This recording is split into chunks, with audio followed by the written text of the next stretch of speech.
Thank you very much. Welcome to the show. My name is David Letterman. We have a fine program for you folks tonight, or this morning, depending on where you're watching. First of all, let's check about this near-dangerous mix-up back there in the band. What happened, Paul? Everything's all right. We got a little excited for a minute. Something fell over. It's no big deal.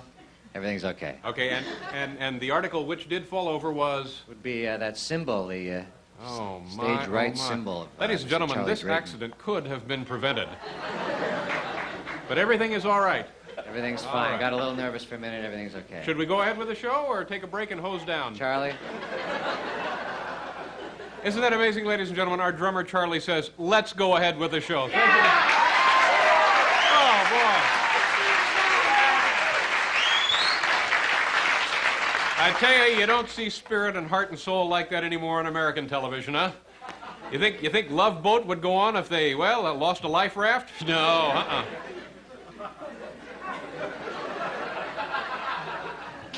Just got carried away there for a minute, and it's a darn shame I wasn't. Well, welcome to the show, ladies and gentlemen. We have a wonderful group. What a handsome group of humans we put in this building every day.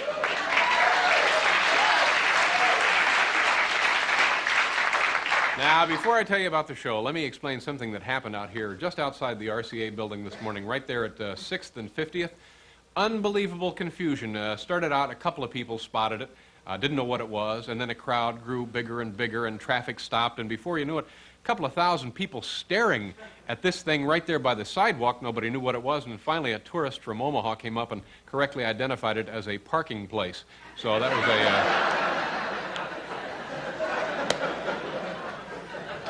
I enjoy a good laugh. How about you? Well, I can't tell you what a wonderful show we have. Yes, I can, and I'm going to right now. I'm babbling. I'm still a little nervous because of that cymbal tipping over earlier, but we're all set now.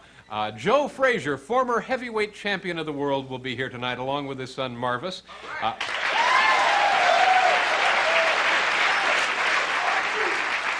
We have a woman who is a psychic. She also works with many police departments in the United States, and I guess she probably knew that the cymbal was going to go over. We'll find out about that from Dorothy Allison. She'll be out here in a while.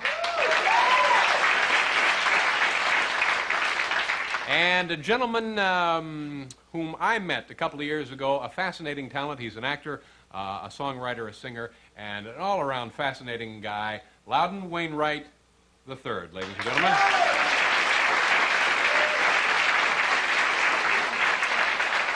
And also, we're going to be taking another look at the world's cheapest motion picture studio, Vespucci Films. That's later in the program. Please, once again, say hello to the hardest working man in show business, Paul Shaffer. Yeah! Let's do a show! I'm going to be known, from now on, I want to be known as Paul Shaffer. Paul, right? Shaffer. It's Paul, Shaffer. And Charlie, we're going to talk to Charlie a little later in the week. Charlie is very young, isn't he? He's a kid. He's only a kid. How old do you think Charlie is? 16!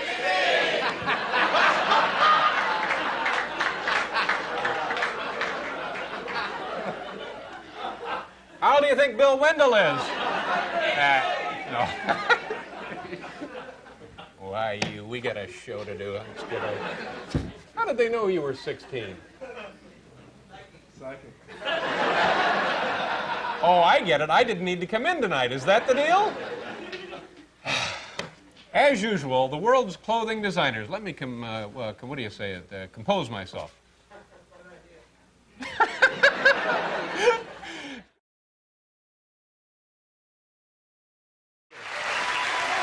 you very much. That's it. No. Thank you very much. That's awfully nice of you folks. Welcome to the show. My name is David Letterman, and boy, have we put together a power-packed histrionic extravaganza for you folks tonight. We have quite a show. I'm going to tell you all about that in a minute or two, but before I do that, let me explain something to folks viewing from all over the nation. New York City now is in full burst of spring and conventions. I guess a lot of you folks are in for the big convention. One of the biggest conventions ever in the Big Apple. They officially begin tomorrow. People who have been fired by George Steinbrenner. It's hundreds and hundreds of... Thank you very much for that response to an obviously cheap joke. This guy, my first guest, has sold more books than other people. We're going to have to start writing these introductions out. Mickey Spillane, world-famous mystery writer.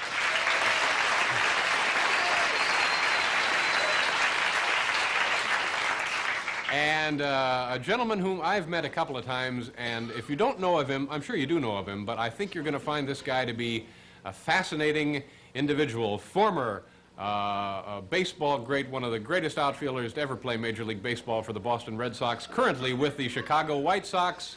Jimmy Pearsall is here tonight.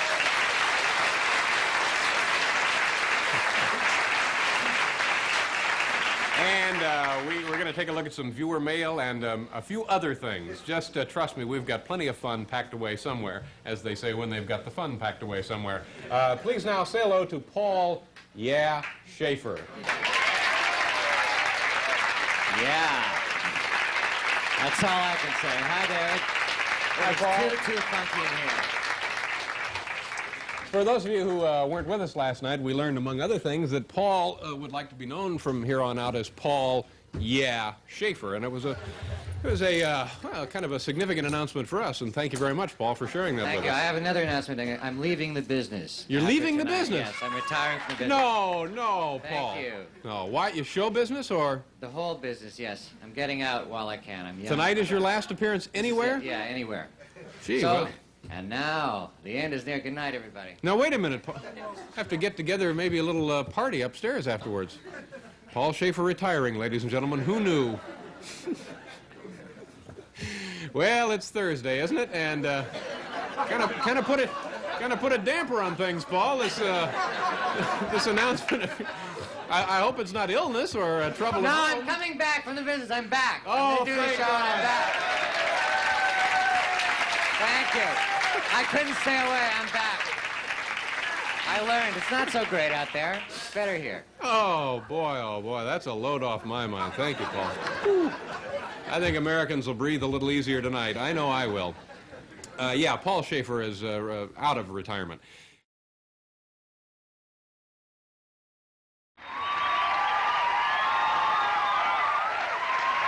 Thank you very much.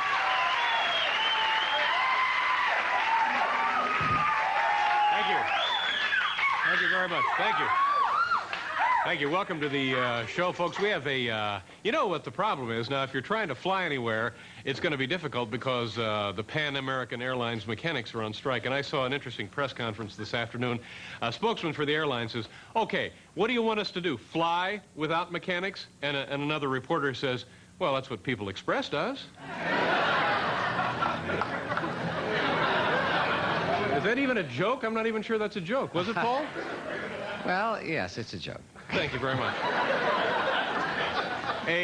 There's a study published by Rand McNally, the most livable cities in the world, or in the United States. Take a guess, Paul. What would you think would be voted the #1 most livable city in this country? New York City. No. You got another guess? Take another guess. Will says Pittsburgh. It was Pittsburgh. Unbelievable. Pittsburgh is the most livable city in the United States of America. And, oh, that's congratulations to the folks in Pittsburgh. New York City, where do you think New York came in, Paul? Number 2. No? They finished way out of the money at 25th. Really? 25th.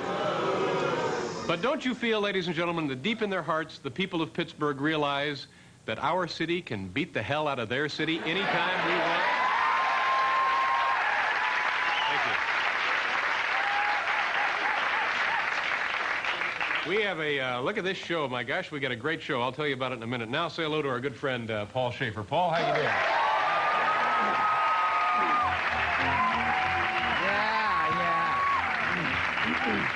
Yeah, good evening. Yeah, good evening, David Letterman. I'm so excited about a crazy show. I'm excited about a nutty show. I'm excited about a show called Late Night with David Letterman. Yeah.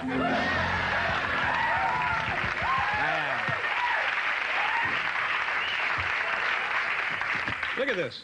Here's the new issue of a magazine called Interview Magazine. This is the March edition of Interview Magazine on page 142. Look at this. Look at the size of that picture. That's unbelievable. Boy, they put a big picture in, don't they? Yeah. It's a cute little article Terry Tariba wrote on me, and I want to thank her. Does my name come up at all? Your name comes up, yes. I mention you. Anything good? I said, are you guys really friends? Now, wait a minute. You don't own this jacket. No, I was worried about that. They put a jacket on you for the picture, but I do own those kaleidoscope glasses. So, you know, I wanted to offset that whole interview styling. So, and the magazine is $2. How are you doing? How's my cold? I'm doing good. How is your cold? Oh, it's horrible. You got a terrible cold. Really, you sound fine. Do I sound all right? Sound fine. It's from getting up early in the morning, I think. You know, last night we did a program, and we used a helicopter with Larry Bud Melman in the helicopter. We saw Larry in the helicopter for, I guess, maybe an eighth of a second because of transmission difficulties. Yeah. $15,000. Thank you. Yes, we all feel pretty proud. We got our money's worth. It was about that much money, wasn't it? 13. Well, and for less than, I'm guessing, what, a half a minute of... Yeah, okay. Yeah. But that's not your problem, ladies and gentlemen. Tonight is viewer mail night. This is a recent study from the Nielsen Company indicated that our Thursday night program is the most watched television program since the beginning of time. So...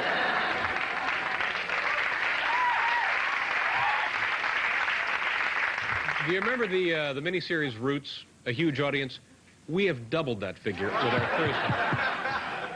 Thursday. Let's get right to it. Paul, are you ready for these? Some of these involve you. Yes, sir. I have your support. I'm all ready. You have my total and complete support on this viewer mail. All right. Well, let's get right to it, shall we? Ready. Yeah.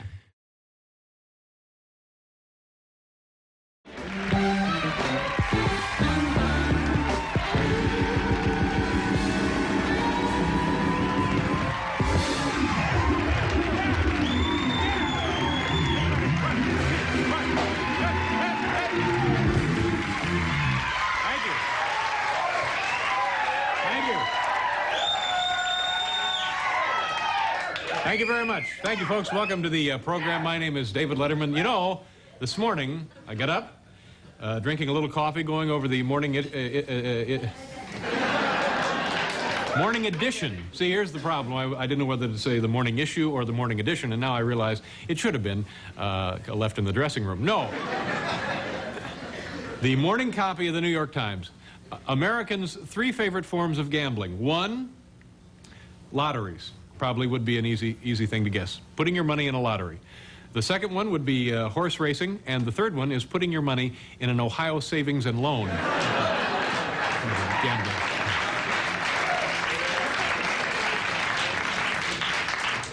This was kind of sad. Earlier this week, the last episode of the hit television show Alice was on CBS.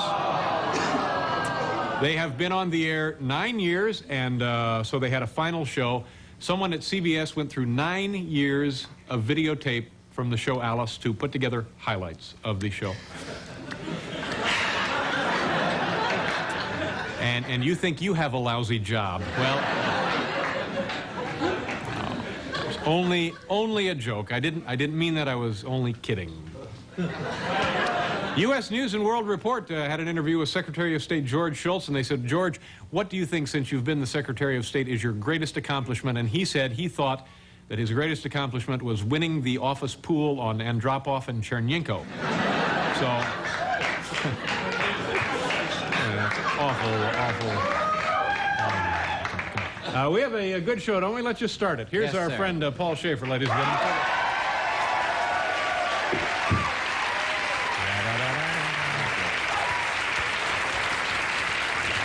Yeah. He brings you beauty and grace and throws it back in your face. That old man time. Yeah. Oh, Very nice, yeah. Paul. Thank you. I was in a Phil Harris kind of mood tonight. Nice to see you, Paul. You too, David. Did you have a nice day? Yeah, I had a nice day. You know, last night we spent a little time talking about a couple of things, and I just, a couple of follow-up reminders here. NBC now, you know, a lot of people have called in and written in about getting screwed on this phone-in deal. Yeah. People send in their phone bills, and it's going to cost them 50 cents for calling our show, and some of them were sizable sums of money, $100 in one case, and I suggested... And... today, a guy from did you hear something? Yeah, I think so. A guy from, an attorney here at NBC told me that the network, that he'd gotten a call from Brandon Tartikoff. So go ahead and get that organized, ladies and gentlemen. Oh. Also, Martin Scorcese's bedroom slippers. He sent us some slippers. To make a long story short, we burned them. So last night, it came down to me. I had to call Martin Scorsese on the phone, and his staff they were terribly frightened that he would be upset about losing the bedroom slippers. And it turns out not only were they his favorite slippers, his lucky bedroom slippers, he was planning to give them to the Smithsonian Institute. Well, he won't have to worry about that now. And one final reminder, ladies and gentlemen, the CBS Late Movie is no movie. Don't watch it. You know what demographics are? They tell you the makeup of an audience or any group, any population group. Yeah. Here are the results. The people from Nielsen called me today. Here now is the demographic breakdown. People who watch our show, Late Night with David Letterman, and of course the beloved Paul Shaffer. And the fabulous cats in the band, of course. Yeah, and the fabulous cats in the band. This program is watched by, according to the A.C. Nielsen Company, reasonable, right-thinking people of all races, colors, and creeds. The CBS Late Movie is watched by, this comes from Nielsen, jerks.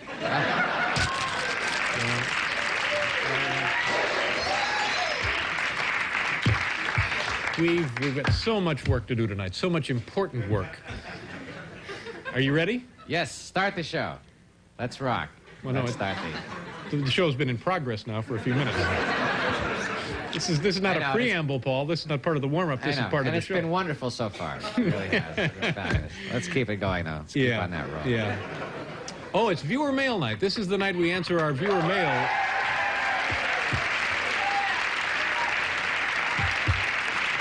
You know, people say to me, they say, Dave, is that actual viewer mail? And I say to them, if it weren't actual viewer mail, would I be able to do this? And what is the answer to that? All right, never mind. No, the answer is this is, of course, actual viewer mail from actual viewers. You don't see them answering viewer mail on the CBS Late Movie, do you? Which, by the way, if you tune in the Late Movie right now, I think you'll find out that the CBS Late Movie tonight is college basketball. So, a couple of nights ago, it was Columbo. Oh, that's a good show.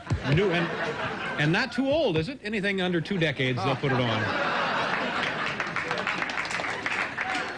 I like to watch them over and over and memorize the parts, do them with my friends. Thank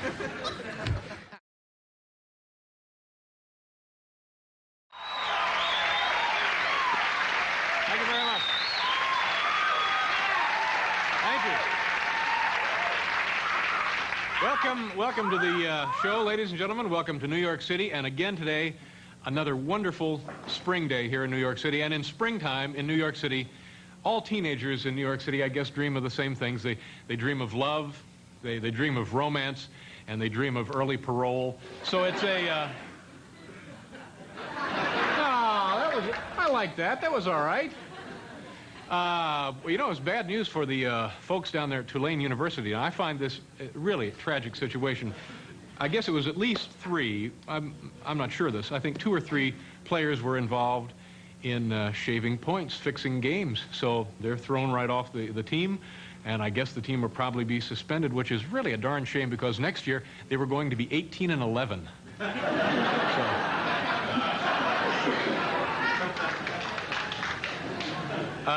We have a great show. See, I'm not worried about these 2 jokes not killing, not just becoming red hot and lighting up the screen, because we have a wonderful show for you. And let's just begin it right now by saying hello to our good friend, Mr. Paul Shaffer.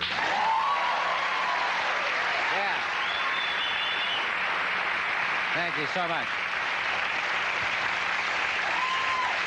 Thank you. You're walking along the street or dining at Sardis. You're grooving at 21. I don't know. David. What are you doing this weekend, Paul? I'm swinging down to Atlanta, GA. Really? You're going to Atlanta? Yeah. For what? May I inquire for what? Just a party. No, really? It's a party town. Atlanta, GA. I'll be down there, so watch for me. But do you know people, or are you just hoping somebody will come out to the airport? Do you have friends there? Just gonna hit town, baby, you know?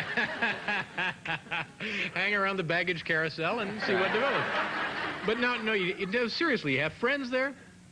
Yes. I have some friends there, and I'm doing a little work. No. Okay, now, can you tell us what the work is? For some folks at a happening AOR radio station down there.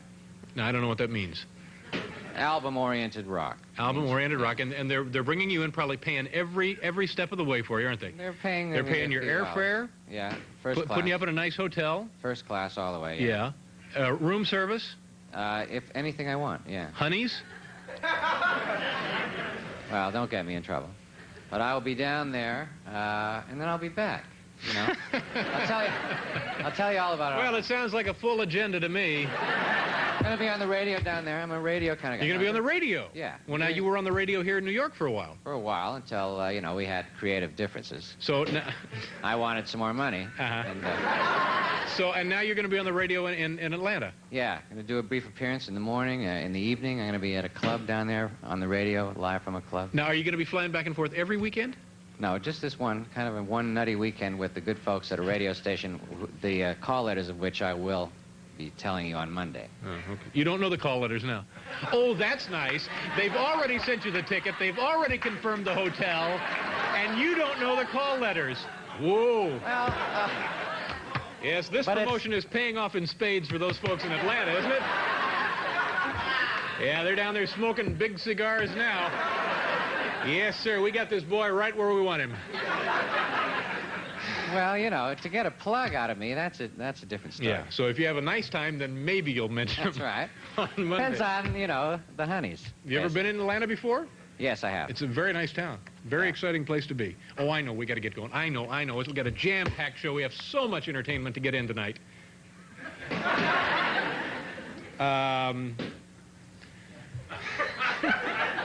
Just ignore those explosions you hear off to the side of the studio, ladies and gentlemen.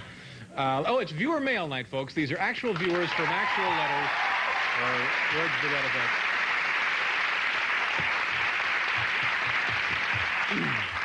I'll be at my house all weekend just praying the neighbors don't drop by.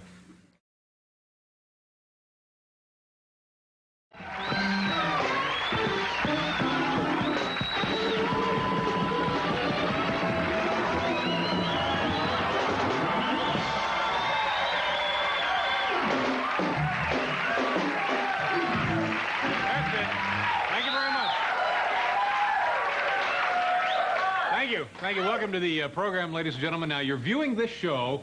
It may seem like you're at home right now in your living room, your den, your playroom, your garage, wherever, viewing this show on a Wednesday, right? Yeah. But it's not Wednesday. It's actually Tuesday. So now what I'm going to mention is last night's basketball game. Did you see the Hoyas and Villanova last night? So immediately after the game, Georgetown lost. It was, I guess, considered to be an upset. And Coach John Thompson from Georgetown said, look, let me tell you something. We may not be #1 anymore, but listen to me. We are still the Hoyas. And that is still the silliest nickname in college basketball.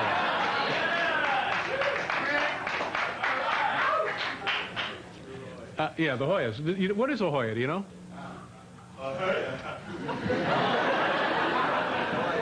It's the noise a fat man makes when he yawns. Now, it's probably something... we better find out what it is and clean this up, because it may be something very sacred and something you shouldn't make fun of, right? Am I right? Can we look into this? Paul, can you contact someone? I'll get in touch with somebody later on tonight. No. I don't mean later on. I mean now. Right now? Aren't you hooked up to the control room? Yeah, I'll get to somebody. Just a second. Okay. Well... Nobody in the control room knows a thing about this. Okay, we'll get to the bottom of this, though. Don't you worry. Okay, they're checking on it now, though.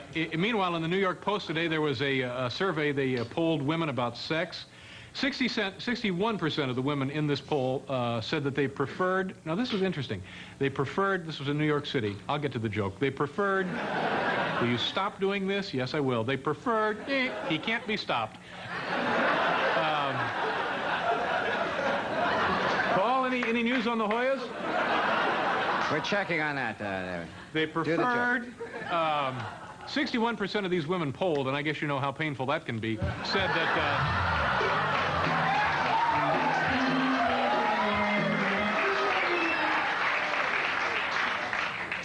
A cheap, nasty joke. What an awful way to start the show, isn't it? Okay, now, they preferred... 61% of these women said that they preferred to have dinner in a nice restaurant rather than have sex. Yeah, like that's going to cut this guy's chances. I love that. 37% of the women involved in the poll said that they would, in fact, prefer sex, and 2% said that they preferred sex in a nice restaurant. But, you know... No, it's not. Believe me, no.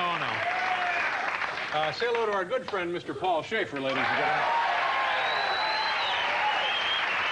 Thank you very much. Thank you so much. Yeah. You know what I mean? Sounds like it might be last call in a bar somewhere. Well, it's sort of a beat composition thing I'm trying out. All right. Beatnik composition. How you doing? I'm doing great. I'm looking forward to the show tonight. Should be a good show. We have a lovely show. Yes, it's a lovely show. We had a lovely show last night. Had a lovely show last night, and Kim Alexis's mother is pretty lovely. As a matter of fact, Kim Alexis's mother kissed me and left this big smear of lipstick right there. Can you see that? Yep. Right on your collar there. Pretty proud of that. It's nice. You all right? Nice. Yeah. You all right? I mean, are you really all right? Well, most of me is all right. Part of me is, yes. I'm ready for the show. And, we're going to show you tonight here other things on other channels. You know, CBS runs that bogus Late Movie every night, which is... It's not a movie. I've asked you before. Please, you know, so you don't have to watch our show, but please don't watch the CBS Late Movie because you're being tricked. They're taking advantage of you. It's not that late, kids, and it's no movie. Circus Boy reruns? I don't think so. So don't trouble yourself with that. See, they don't care about you. Those movies, those TV shows don't cost one nickel. They get them free. Every night, this costs a lot of money to put on top-flight, first-run, quality network entertainment. And we'll get to that in a minute. But...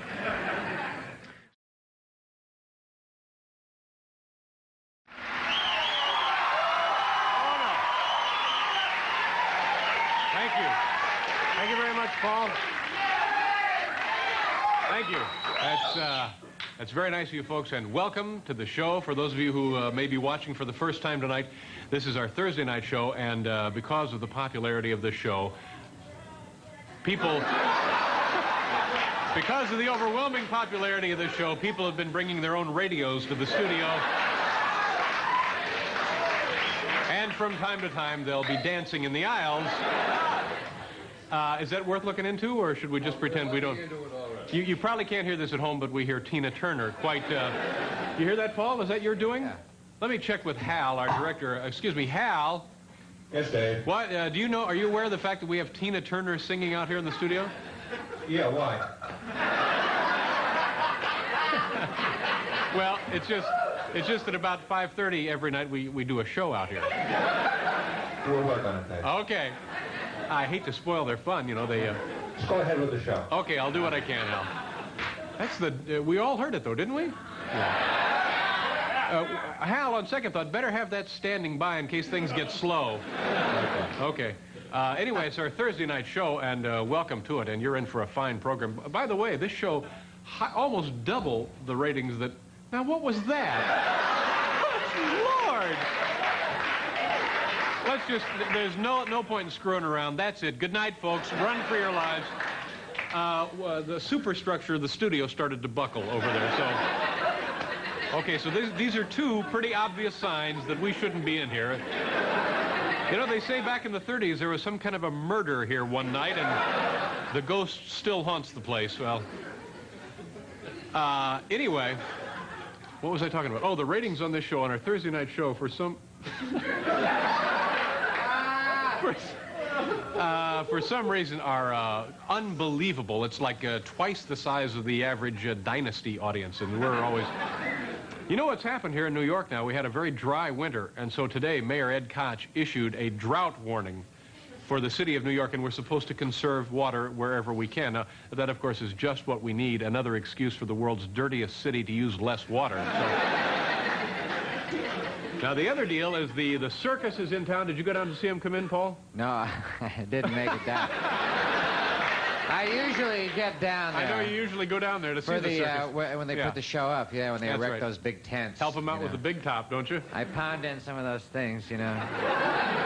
Some of those steaks. Anyway, they marched the whole circus, all of the elephants and the clowns and the midgets and whatever else they march in. They marched them in through the Midtown Tunnel. And it's a lot of fun, and people go down and watch it, but it was marred by tragedy again this year. While the parade had stopped for a red light, a wino walked out into the street and tried to clean an elephant's windshield. Oh. Awful. Just... now, it's not my position here with the network to be bad-mouthing... Telling you, one more of these and I'm out of here. Are you all right up there? Did you feel something quake up there? Okay.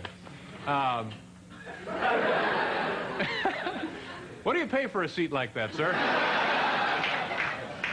Anyway, it's not my position on this program to be bad-mouthing another television program, and certainly not another NBC television program, but all week long I've been trying to watch this AD thing on right here on NBC.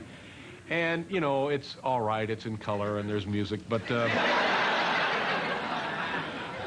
I really think that the producers skimped on research, you know. I seriously doubt that Roman gladiators gave each other the high five. You know, I don't...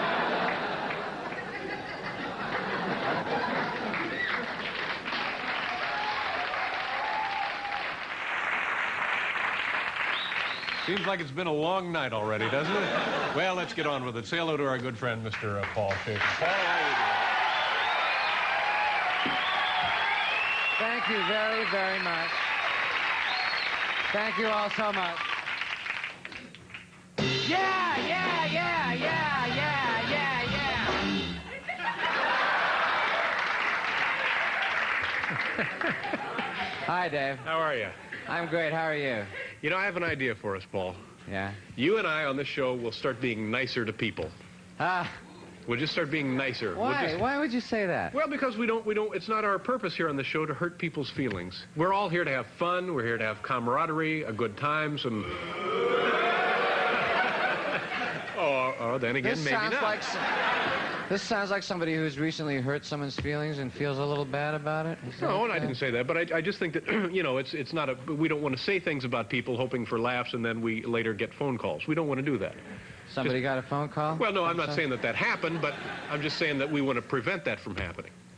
Because we're just joking here, aren't we? Of course we're just trying to have fun. What, a phone call from an entertainer or something? No, there was no phone call. No? No phone call. Not from a comedian? No, there was no phone call. No. But we just don't want to. It's fun. We just have to be nice. We just have fun. We don't really anything we say. Life's too short, isn't it? Anything you say, especially, is totally in jest. That's right. That's right. That we know. Yeah. So we're just here to have fun. Just a couple of kids trying to earn a buck. That's all.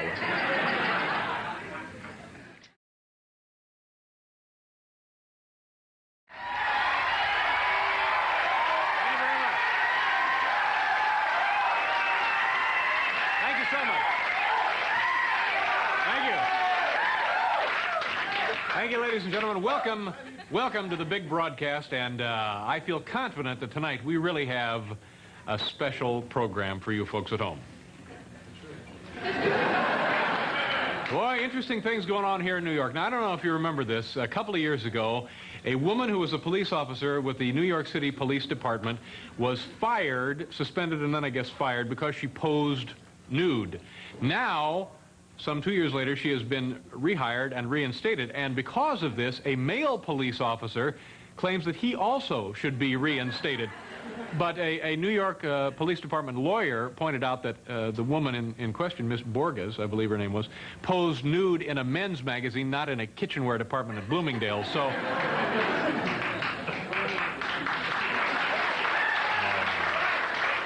kind of a long way to go for not much of anything, wasn't it? I don't know if you've been following this nonsense about the circus here in New York. They claim to have a unicorn. The mythical animal, which is a tiny little horse-like fellow with a horn coming out of its head. And charges now are, of course, that the unicorn is phony and that he has been surgically altered to look like a unicorn, like it was a goat and maybe a coffee table leg or something. So... So the New York press, of course, has been really vigilant about this, and one guy uncovered something he thinks is a clue that this whole thing is a hoax. A couple of weeks ago when the circus blew into town, they passed out this release concerning the care and feeding of the unicorn. So this reporter now takes the release, studies it, he calls Ralston Purina, and it turns out they don't make a unicorn chow. So...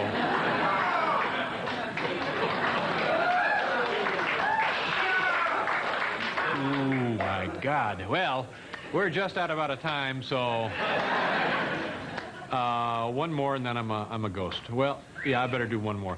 Tip O'Neill, you know, just back from Russia, where he took a personal message from President Reagan to Gorbachev. Is that his name, Gorbachev? Gorbachev? And he got back to Washington today, and a reporter said, Tip, what were your impressions of the Soviet Union? And he says, let me tell you something. We here in the United States are 30 years ahead of Russia in snack technology. Nobody home here. Oh. No, stop it. Don't be dismayed. We have a wonderful program ahead of us, and at this point I'd like to introduce a good friend of mine, Mr. Paul Shaffer. Paul, say hello to me. So nice to see you, sir. Thank you. Another big show. I'd like to, I feel moved to perform a little piece that I've been working on. Oh, is this the... Yeah, I got a little thing Well, let's hear it. A new thing I'm into. I'm working on a title, I think it's probably Ode to Spring. Yeah. Because that's the way I feel, and it goes something like this. Let's hear it. Yeah, yeah, yeah, yeah, yeah. You know what I mean? Thank you. Yeah. I told you tonight was going to be special, didn't I? Starting off great. How are you doing, Dave? I'm steamed. I'm so angry. I'm so irritated. I think you can see it. Why even try to mask it? These people now, deadbeats. They're deadbeats. There's a category of people in show business. They're just deadbeats. And these are the people who say, "Sure, we'll be on your show, Dave. We can't wait to be on your show to plug our new movie. It'll probably die at the box office, so we need a little help to plug it on your show." So we book them, and then they don't come on.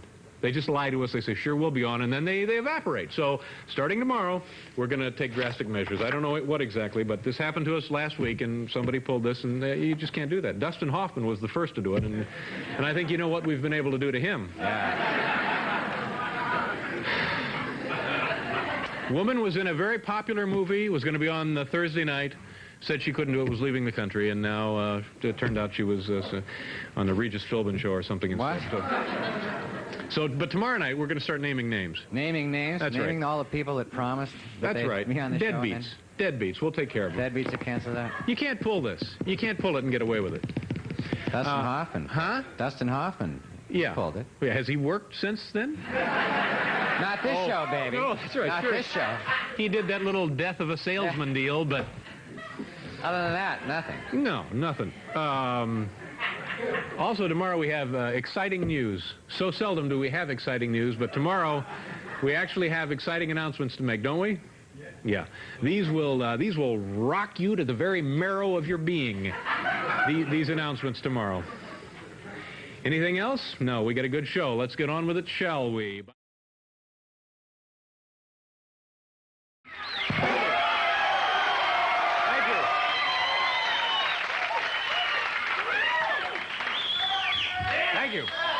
Thank you very much. Welcome to the program, ladies and gentlemen, and I have some bad news for you. You know, the Midwest has been hit with this, I guess it was in Chicago, Chicago area grocery stores apparently selling milk that was contaminated, and people are being stricken ill with salmonella poisoning. And so as a result now, they are labeling all dairy products right there on the carton. In addition to everything else, will have the date that you'll expire written there.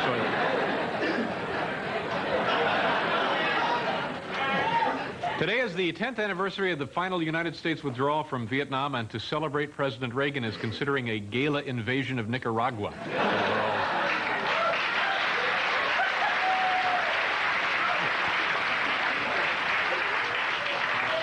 We're already up to joke number 3 for those of you scoring at home. Paul, Sir. if I had to ask you to give us one word that would describe what's going on here in Manhattan now with this circus thing, what one word would you come up with? Goat?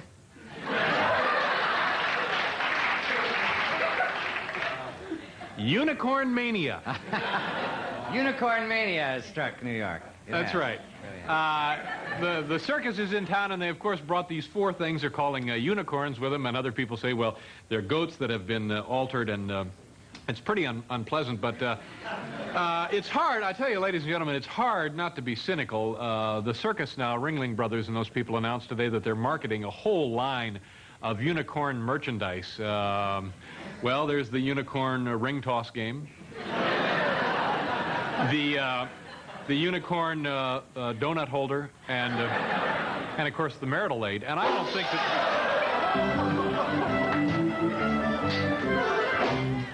Yeah, I know. I know. It's not a pleasant notion, is it, ladies and gentlemen? You don't have to take this either. You can come down here and beat me silly if you want. Oh, you know, we should be really excited.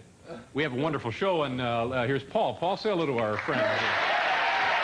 Thank you very much. Boy, thank you. It is... I'm really, really, really excited today because today, as we remember, today is the day we're going to start naming names, talking about the people who make promises to us, who don't come through, who pretend they're going to come on the show, they cancel out, they don't come on the show. That's right. We're going to start naming them. We're going to start ruining some careers That's tonight. right. Boy. Well, we can't do that tonight. What? We can't do that tonight. No. What do you mean? No, we'll do it. We'll do it next week. We can't. We just wanted to end the week on a real happy, positive, jolly note. So we can't start ruining people's careers tonight. But we'll start Monday. No, Monday. Besides, the artwork wasn't ready for tonight. So, how are you? Oh, great. Well, you were excited last night. Well, last night was a special night. Let me hear this one again. Can we do that? Yeah, quickly. The Let's little hear thing it. that I've composed? Yeah. I don't know exactly what to call it. Well, do it. Well, it goes something like this.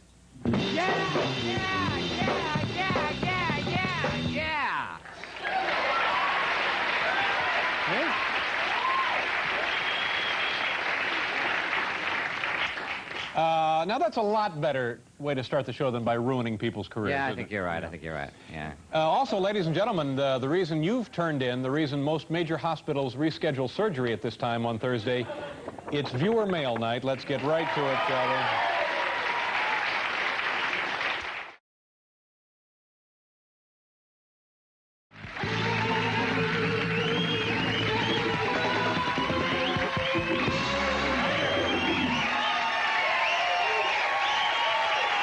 That's it.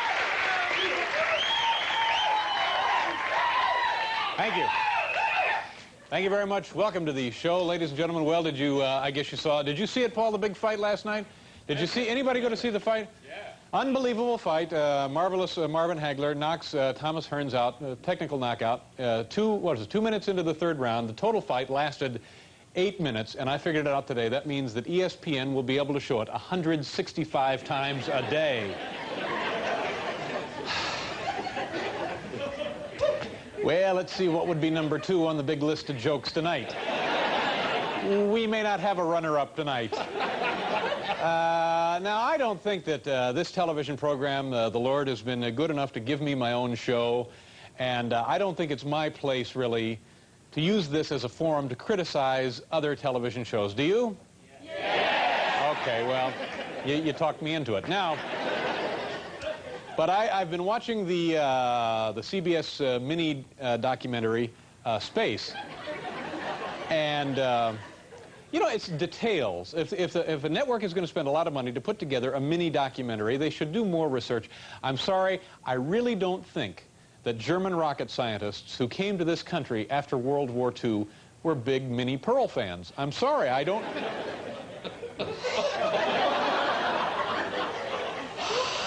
Jeez.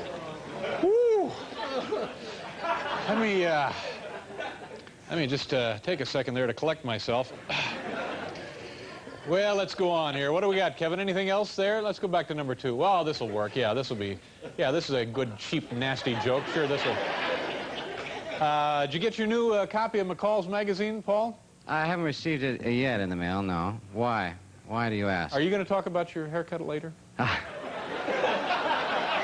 Yeah, but I'm not going to ruin my hairdresser's career. I didn't ruin anyone's somebody career. I know. No, I didn't ruin anyone's career. I just said that I happened to have, this is a couple of weeks ago, I got a nasty haircut. That's all. So I got a But haircut it looks okay now, doesn't it? Now it's growing in lovely, yeah. as I'm sure mine will eventually.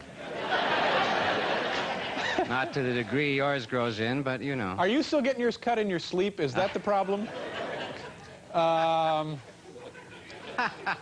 Where was I? Oh, anyway, so McCall's magazine, my new issue came in the mail, and they guess what's in this issue? Well, it's a list of America's 10 best female bodies. Pretty impressive. Who do you think is right at the top? All right, Christy Brinkley, number 1. There's no argument there. Number 2, Jacqueline Smith. I guess I'll take their word for it. In fact, I have to take their word for it on all of these. Tina Turner was number 3, and I think that's a pretty nice treat. Number, let's see, 4 through 10 was Nell Carter. Sorry.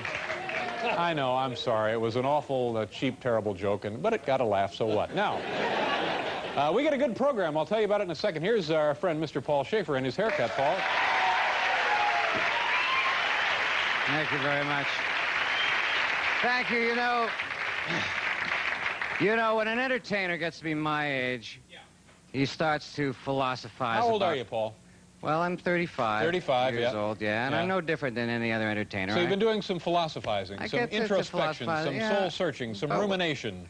But the meaning of life to me, you sure. know, how one should live one's life. And what have you come up with? I put together a little thing. All right. It goes like this. Yeah, yeah, yeah, yeah, yeah. Just, you know. Thank you. So you're obviously not wasting your days, are you? Paul, now we're going to... Do you want to talk about the haircut now, or are we done with the haircut? This is it. It's going to be all right. I got talked into this. It was a style, you know. The style for what? Now, where is that a style? In the place where there's only bald Jewish men. That's where this is. Maybe on Rikers Island, perhaps, but... it looks nice. It's a nice haircut. Rikers Island. It looks... I don't know what that means. This is what the kids are wearing today. They're wearing it this length. The kids are wearing it that length. Yeah. And what did you pay for that haircut? You want to know? Yeah. $35 to look. But we're not naming. Did you get a treat with that? Some kind of a toy? Did they? No, I'm sorry. I know what you're going through, Paul. There's nothing sillier. But see, you never can blame the barber. It's not. In my case, it was not my barber's fault, and it's not your barber's fault, is it? Certainly not. I think, you know, I thought this was what the kids were wearing. Yeah, I know. Well, maybe they are. We'll it just shows, is it us? Is it us? We get the wrong haircuts? Is it just us? It'll come back. Don't worry. Now, you know, we're going to California at the end of... Yes, we are. When are we going? In August, we'll be there. The first 2 weeks in August. Or is it May? May. I don't know. I just get on a plane, we're there. What do I care? We're doing shows, 1 week of shows. Yeah, we're doing 1 week of shows from California. And last night I mentioned, wouldn't it be nice when we get to California, there's a lot of gifts for us. And it is a nice idea, don't you think? Sure. Gifts. Well, today a man called, a very nice man, he called, and this was his gift to us. He owns a restaurant in California somewhere, Los Angeles, Los Angeles, in the Southland, the Basin, that part of the country. The Southland, that's what they call it. He owns a restaurant, and he wants to cater for us dinner for 40 hoagies. So, I mean, we know you meant well, but you see, here in New York City, the streets are paved with hoagies. So what we're gonna have to turn him down on this one. But if you can think of something with a lot of avocados, a nice brunch maybe. A brunch somebody should give us? Yeah. Just for showing up out there? Yeah. Yeah, all right, sure. What are we doing first here? Does anyone care? Oh, yeah. Huh? You have to shout. Don't point. The nice thing about doing the show from Manhattan here is the ever-changing skyline. And as a matter of fact, I read in the paper this morning where tonight, I believe just around sundown, they're going to demolish one of the great landmarks of Manhattan. The old Woolworth building, I think, is coming down. Is that right, Hal? That's right, Dave. Okay, can we get a shot of the old Woolworth building, Hal? All right, so maybe we'll be lucky enough to see them bring it down on the air. There it is. Boy, it's been there. Oh, I think we're in luck.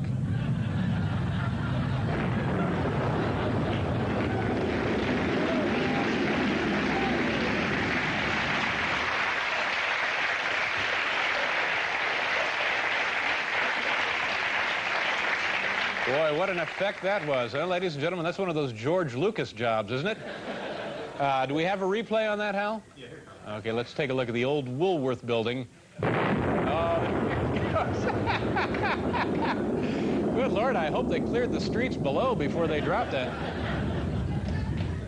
And do we have a shot, Hal, of the guy throwing chalk dust into the air? That was my favorite part of the effect. Let's see if we can't capture that on videotape. There he is. Nice job. Okay. See, a show like this, we deserve to have gifts when we get to California, don't you think? That's right. All right. But we're coming back. We're not leaving. It's only going to be for a week. Here we go. So this is from Act 1, Scene 1. Here, I believe that's your script. And I'll be Georgie, and you'll be the mother, right? Okay. Okay. And oh, Paul, we have a part for you. Do you have a script? Yes, I do. Okay. Austin, this is Paul Shaffer, our musical director. Hi. Austin. Nice working with you, Austin. Austin, how do you like Paul's hair? I love it. Okay.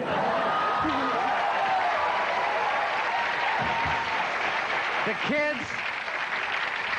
kids of today have spoken. The kids know.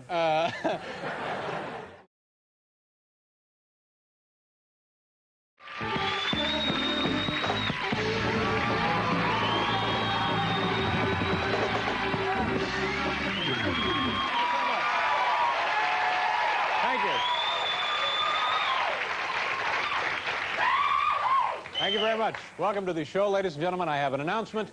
If you live in the Gila Bend, Arizona area, and you find a really big metal object with the words American Airlines painted on the side, please send it to their home office in Tulsa, Oklahoma. You know what happened? This airplane going from Texas to San Diego, an engine drops off the airplane, and the crew of the airplane said they didn't notice it until they landed. Now, here's a piece of machinery that generates roughly 16,000 pounds of thrust. It drops off, they don't notice it. Those are the guys I want for my vacation. All right, now I'll keep you up to date on this thing. They finally, Ronald Reagan is going to Germany. They finally worked out a compromise. He will now lay a wreath on a grave at a German military cemetery. But the ribbon on the wreath will read, Nazi scum. So, taking care of that.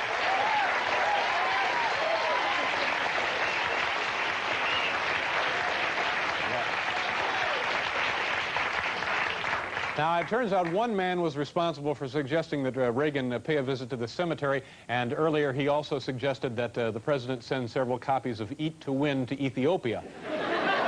But,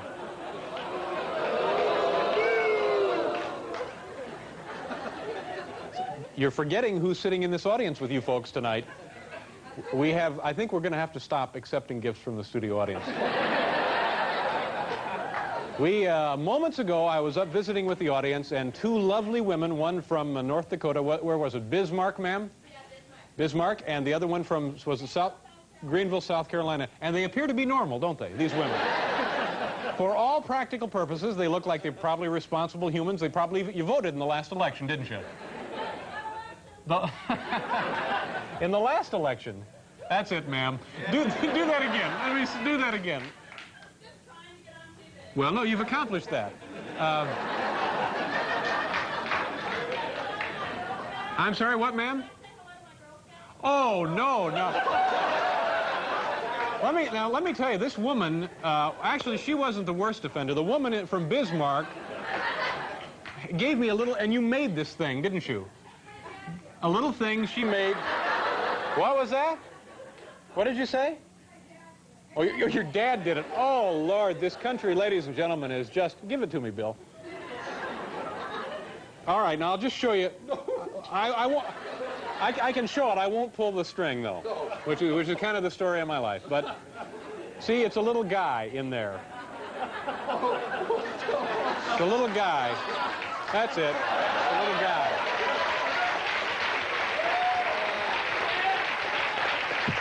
Jeez. Oh, brother. This makes it all worthwhile. You know, when I come out and I get a gift like this, I say to myself, yes, Dave, you've really hit the big time now.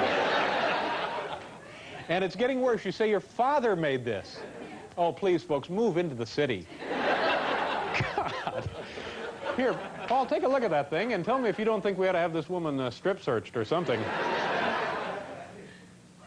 Do we show this? Can we show this? No, you can't show it, but just for your own amusement. So she's the first one. Now, this other woman from Greenville, South Carolina, give me what she's given to us. And don't bring any more of these stupid things to the show. This is a little TV, and I said, oh, that's a very nice TV. And she said, look in the hole, look in the hole. So there's a little hole back there. And, geez, it's unbelievable. It's like a miniature version of Times Square.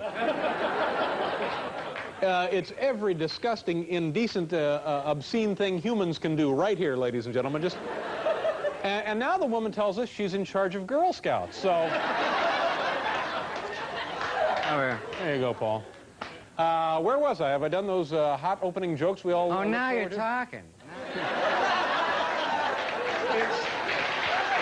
sad. What are we doing? We go over here, don't we? Say hello to the folks, Paul. Say hi to them. Let me, thank you very much. Let me just say one thing while I have the chance, if I may just say. Yeah! That's all.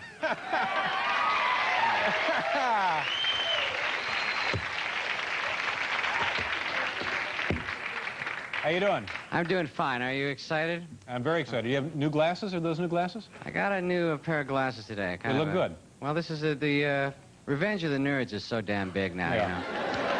I thought I'd go with that. Yeah. Now, we're getting excited. We're getting ready to go to California. We're going, we'll be out there the first week in October. And we're... First week in what? I'm sorry, first week in May. And we're suggesting now, and I think this is a darn good idea, that when we get to California, because we're visiting and we will be guests in the Golden State, that people give us a lot of gifts. And it's turning out to be pretty nice. Not this kind of stuff, you know.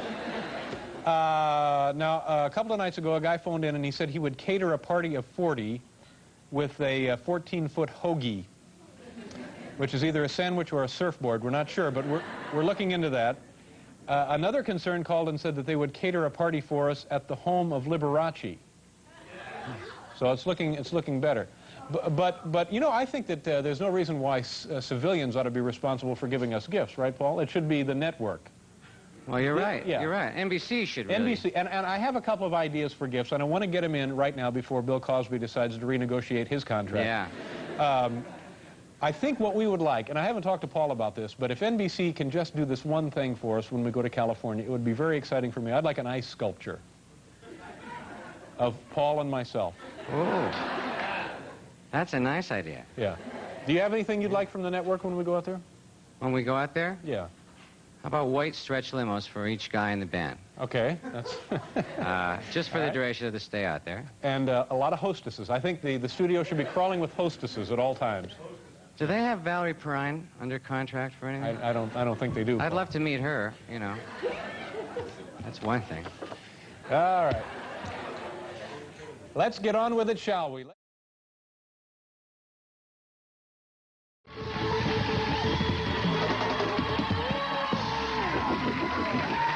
you very much. Thank you.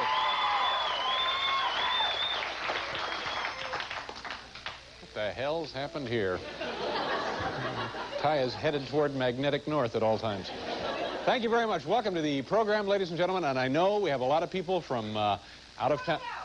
That's right, a lot of people from Chicago, the city that teaches folks to yell out the name of their town wherever they are. No, not a lot of people from Chicago. A lot of tourists from all over this great country of ours, ma'am. Let me give you a little tip. If you're thinking of staying at a hotel in Times Square, it's probably not a good idea to stay at one that advertises complimentary inflatable dolls.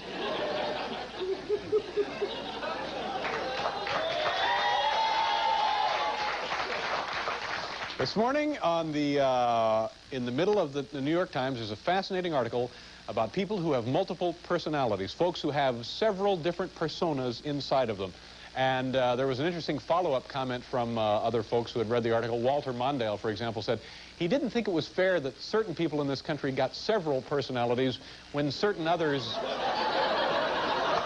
didn't have any at all. So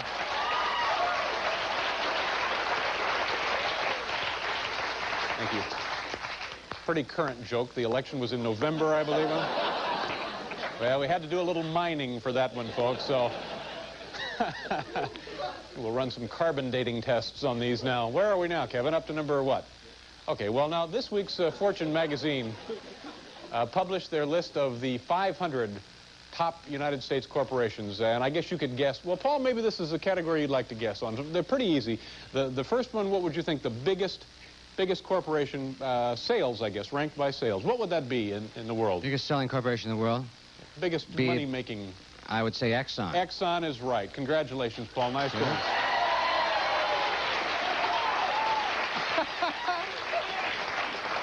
You know, I like this format. I think we have something here. A little game show where I come out and ask the band questions. All right, Paul, do you want to go to your next plateau? I'm going to say the second was, of course, General Motors. And the third one, and this really caught me by surprise. You know, whenever it rains, that guy who sells umbrellas down at 7th Avenue and 42nd Street. Whoa. We got a great show. Don't be discouraged. Say hello to our good friend, Mr. Paul Shaffer. Hi, Paul. Thank you very much. Thank you very much. Just a quick one. Just a quick one, if I may. Yeah! How are you this evening, David? You know, if you're thinking about turning over to the CBS Late Movie tonight, forget it. I just have a copy of the current TV guide right here.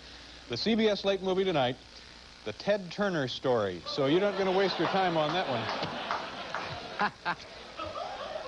Now, Paul, don't you get the feeling if Ted Turner were trying to take over NBC that we'd be ghosts like that? I have a feeling, We'd be working on his boat the next day, wouldn't we? Yes, sir. It would be cartoons at 12:30, and we'd be down there waxing his deck. You know, we're taking the show to California for a week. We're going in the middle of December, and we're all very excited about it. What? May. I'm sorry. May. First week in May, we'll be out there. And a lot of people now, in fact, I got a call from Mayor Tom Bradley, newly reelected to office of mayor. I believe this is his 4th term in L.A. And he said, Dave, you wouldn't believe it. He says, I haven't seen fervor and excitement in the streets of L.A. since the Olympics. So people are really getting excited. They're talking about a parade in from the airport. And we're getting a lot of free gifts. Now, this one I think sounds pretty good, Paul. You know, the guy was going to cater a hoagie dinner for us. We were going to have a party at Liberace's house. Somebody was going to cater for us. But I think this is a really nice one. This man owns an avocado orchard in Ventura. Do you know where that is? It's north of L.A., isn't it? That's right. Overlooking the Pacific Ocean. Now, listen to this. He was going to offer us, and has offered us, an avocado champagne brunch. at his avocado orchard overlooking the ocean. Lovely. Yeah, we're making some progress now, so we'll keep those. Lovely. We'll keep those coming in. Now, Paul, do you want to talk? I feel like we have to talk about this. We have to address this problem? I think we do, because, you know, in the time that we've been on the air, this is your first real problem we can talk about. Well, I'm a little, You're reluctant, aren't you? Well, yeah, but I'll talk about it. We'll handle this. I'm just a little queried about what to do. On Monday, you started kidding me about my new haircut. I didn't kid you about it. I didn't. Well, No. I said, Paul, do you want to talk about your haircut? Yeah, that is what you said, isn't it? And we started talking about your haircut. We started joking a little bit about the haircut. I mentioned that I thought it was what the kids were wearing today. Right. The length that they're wearing it. You are, you know, you sometimes get interesting haircuts. I have some haircut trouble. And you were talking about your haircut yeah. last week, so this was a sort of a continuation of Okay, that. so we're talking about... Well, we got into it and everything, and you said what does it cost? I told the price of the haircut and everything, and the big reaction from the audience, although it wasn't really very expensive. Well, this is New York City. This is the big apple. Yeah, it was really, comparatively, was not too expensive a haircut. Well, I guess the guy, and he was a lovely guy, very classy guy. What's his name? You don't want to mention his name? I don't want to mention his name, but a lovely guy, just the next day by messenger, sent me back the $35, you know. So I just, you know, I feel terrible. Terrible about it. About it. I don't know. Because you think you hurt the man's feelings. Well, yeah, but what he didn't understand was that maybe if you were, perchance, razzing me a little bit about it, you know, I was defending it, saying it was what the kids were wearing, and then we had the little 9-year-old playwright. Austin Dupree. Austin Dupree came out here, and you said to her... do you like Paul's hair? And she said, I love it. I love it. And it was like, you know, the little girls understand, and it was, you know, it confirmed the whole thing about what a great haircut. And I'm really happy with the haircut. Now, are you happy with it? I love the haircut. However, I cashed the check, and I had a very lovely dinner last night. But no, you didn't, did you? No, I didn't. No, but see, the point is, we were just kidding, right? Of course. We were just kidding about Paul's haircut. That's all. And you were also kidding about your haircut. All right, ladies and gentlemen, this is the reasons hospitals reschedule their surgery on Thursday night. It's time for viewer mail. Let's get right to it, shall we?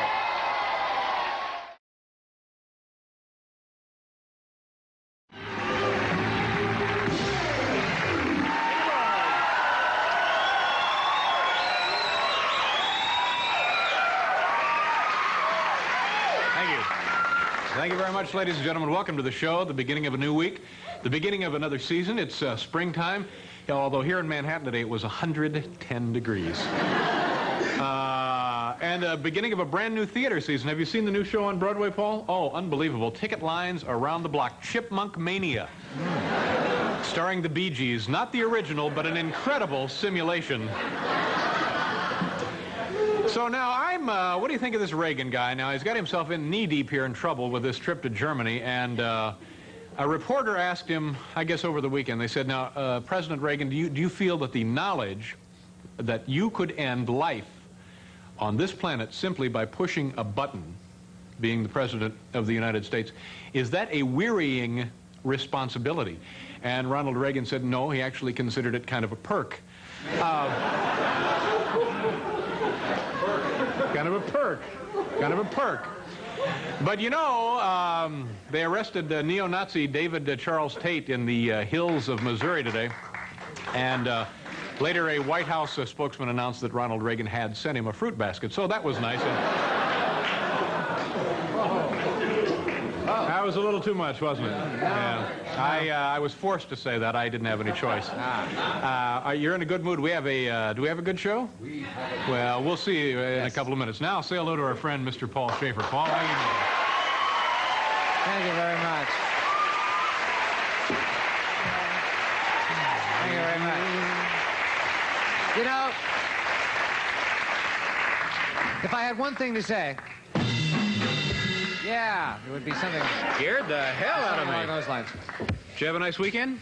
Yeah, I had a nice weekend. I went up to Canada. Went to Canada? On Sunday, yeah. Your mother country, Canada? Yes, Toronto, one of the most beautiful cities in North America, Toronto. It's gorgeous up there. I missed most of it, though. Lovely weather up there. Stayed in my hotel room. I was working on a thing. But I can't hear a word you're saying. What did you say? No, I'm sorry. What did you say? was working on a thing up there.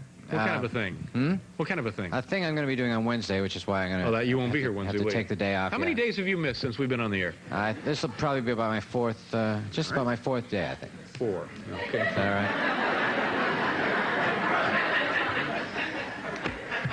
Now, ask me how many days I've missed. How many have you missed? Well, I've been here for all of them. But how many I've missed is another question. Aha. Well, we're getting ready to go to California. Look what we had to go out and buy to keep all of our California invitations straight. This filing device here. Yeah. We're encouraging we're encouraging people to give us nice, expensive, free things when we get to California. We're going to go out there. For those of you interested in tickets, we will be out there beginning February the 12th. So, what? May. We'll be out there in May. Here's a guy. He wants to have us a brunch at somebody's house. He wants to have a brunch at the KNBC anchorman's house. We ain't going to that one. Here's somebody who owns something called the Brownie Baron. They want to cater a dinner consisting of nothing but brownies for the entire staff. Here's a guy who wants to take you and me to dinner, Paul. Oh, yeah? Yeah. Who is it, Billy Idol? Yeah, it is. It's Billy Idol. Billy Idol and Lev Schneider, the Russian psychic, wants to have us over to his house for dinner. Oh, Lev lives in Hollywood. I didn't realize. Oh, yeah. Okay, so they're coming in fast and furious, so we haven't yet made a determination which of these we will be accepting. But, you know, now what are you going to miss? What's the one thing you're going to miss most while we're in California that week? What am I going to miss about... By the way, thank you very much for all of these lovely offers, and we will get back to you and let you know which of these we can fit into our busy schedule. All right, now, what am I going to miss most about New York? No, yeah. Because we're going to... Well, I know there's something. Will, what are you going to miss? No. Don't pass it around for discussion. What? We need to get on with this. Yeah. I don't know. You know, well, I know I'll be back. I don't think we're moving the show out there permanently or anything. Are we? We're not moving. The thing Paul and I are going to miss the most is the meatloaf right here in the NBC commissary. Let's meet the man who prepares the meatloaf for the commissary, the NBC chef, Mr. Frank Arroyo. Frank!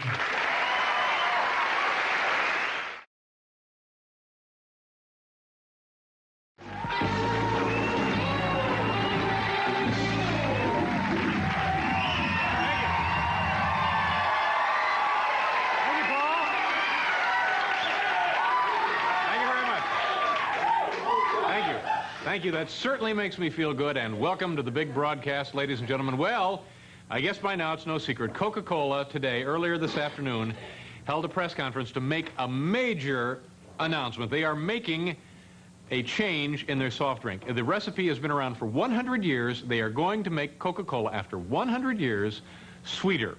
They're going to be mixing it with Pepsi.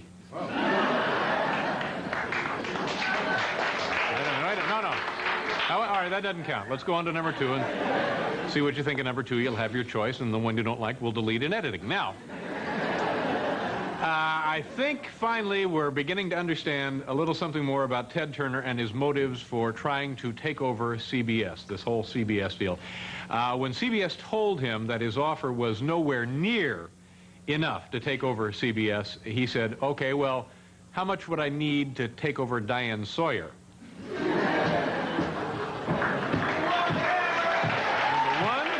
Number 2. You like 2 better. Okay, well, we'll leave 2 in. And here's a bonus for you, just for being patient. It's joke number 3. Well, it's the kind of guy I am, and thanks for driving in. Well,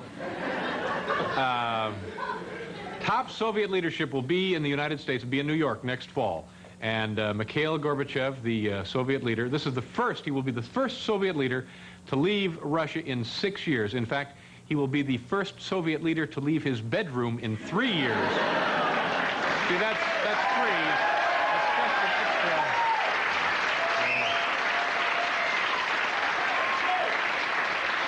We have what do we have? Superior chef. Thank you very much, Bill. Ladies and gentlemen, from parts unknown, Paul Shaffer and the world's most dangerous band. Yeah. Thank you very much. You want to hear a little bit of that, David? You want to hear a little bit of that? Let me hear a little bit of it. A little bit of it. Yeah. yeah.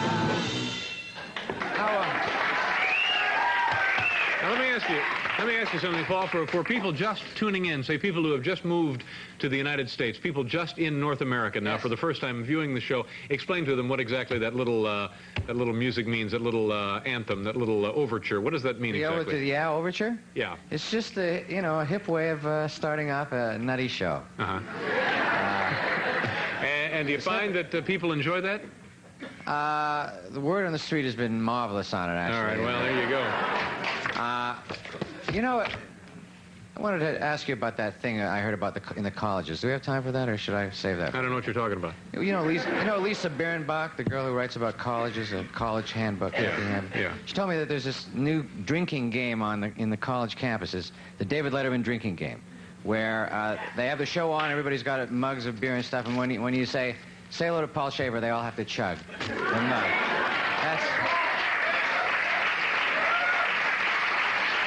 I don't know. Is that? What do you think about that? That's true. It's apparently true. Yeah. We're getting ready to go to California. What are they laughing at? Did I cut you off? No, I guess just that Was I abrupt? I had asked, what did you think of it, and you... Oh, I didn't hear. I'm sorry. Sort of went on. What do I think of it? Yeah. Geez, I'll have to take a couple of days to formulate a real solid position on this. I'll call you at home on Friday. Okay. But we're going to California. We'll be out there Labor Day, so get those tickets. When? May. It'll be out there in May. And people have been sending us these wonderful invitations. Today, for example, we got invited to... Oh, this is interesting. A guy is going to allow Paul, you and me, free rental of cassettes and a videotape player for the length of our stay there. Oh, that's nice. Yeah, that'll be nice. So that's the sort of thing that we're getting there.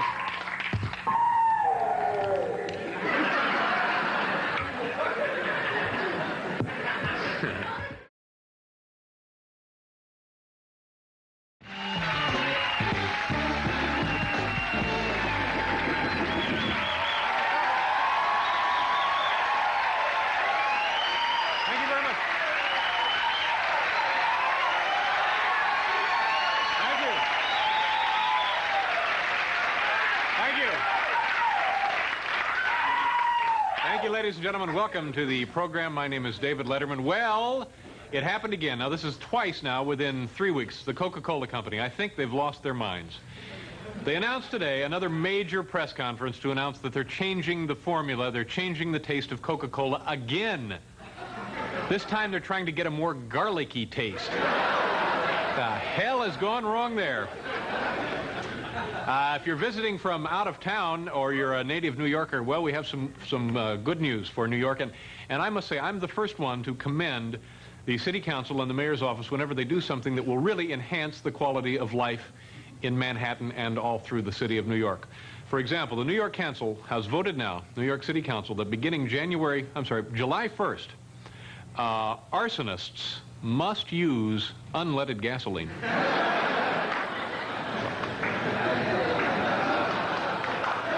Thank you. Thank you very much. Thank you. We have an exciting show. This is our last show before we go to California for a week. We'll be back. You know that part about going to California? I made it up. We're coming to your house. That's where we're going. Thank you. Thank you so much.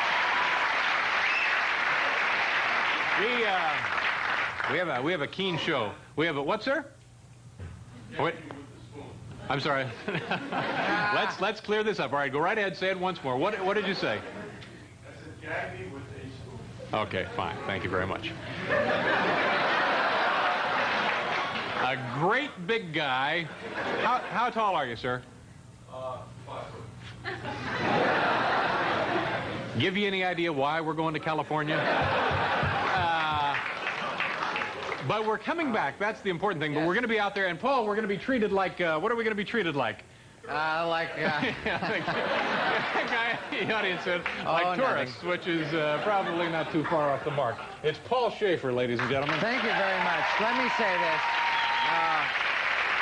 Thank you so much.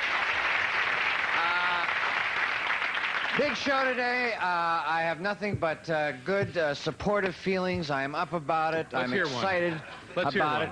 And I put together, in honor of that, a little song to sort of express my feelings about how excited I am about Paul today's Shaffer, show. ladies and gentlemen in the band. Take it away, Paul. So,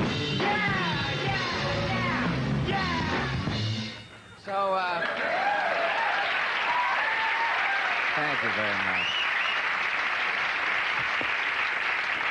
Are you looking forward to going to California? Very, very much so. It's going to be exciting, sir. isn't it? Yes, it is. How about you? I'm very excited about it. We're going to be out there all this next week, and we'll have wonderful stars, won't we? Marvelous stars. Some big-time stars. We'll have Lee Marvin will be on the show from California. Yeah. And Bo Derek, Stevie Wonder. Later in the week, Hugh Hefner. Did I mention Lee Marvin? Yeah.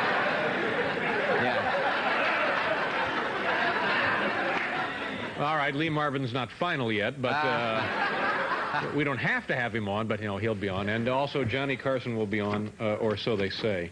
I'll believe it when I see it. When we do the Hefner show, are we going to do it like the Playboy After Dark house party? No. All wear tuxes and have us? Or not? But you know what, Paul? They're giving us somebody who's going to have an ice sculpture for us in California, so we'll put that lovely. on the agenda.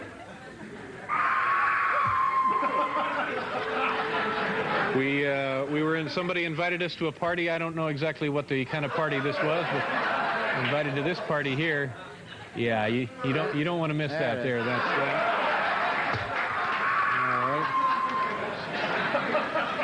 Somebody.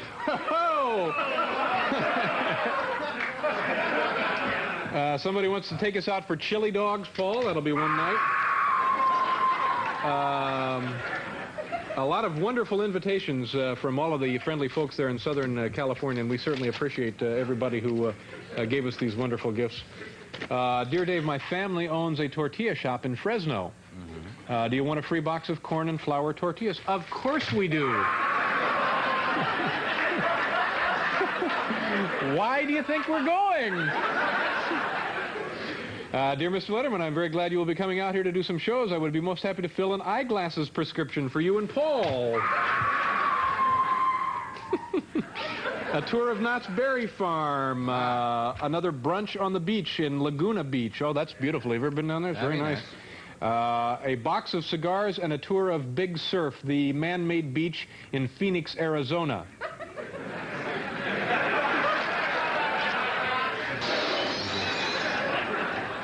And something, so we're getting a lot of nice things, and we'll certainly look forward to all of that stuff. Anyway, beginning Monday night.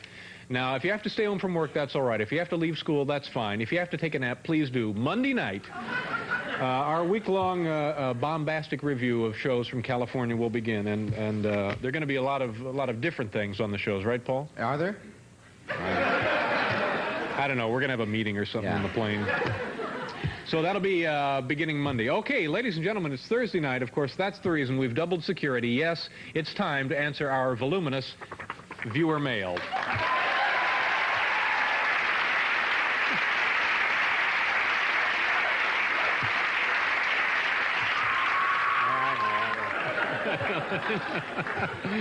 That's Howard. We're going to miss Howard in California.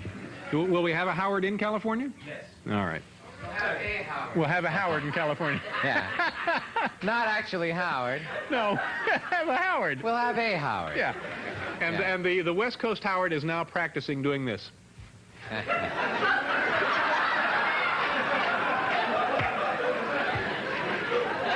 Now, Howard, we love you, and I'm sorry you're not going to make the trip, but we do love you, Howard, and thanks for all your...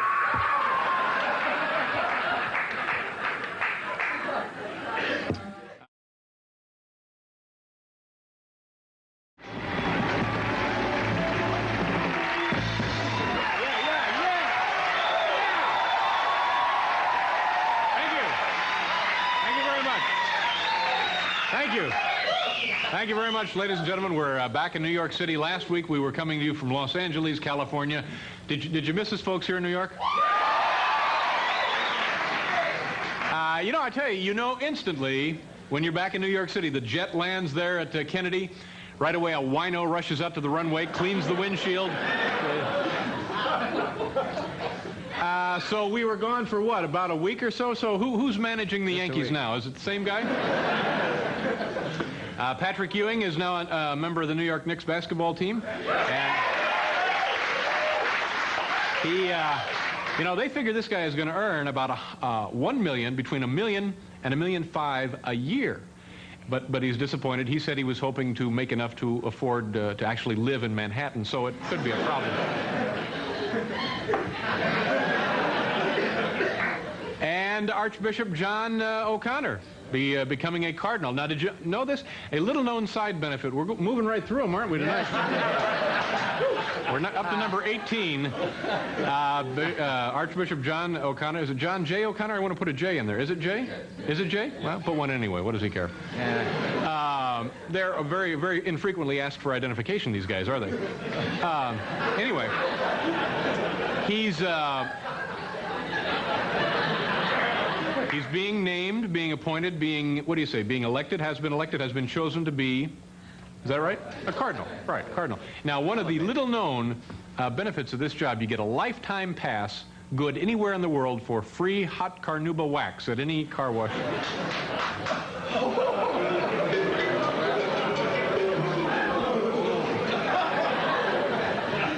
We get enough air in here?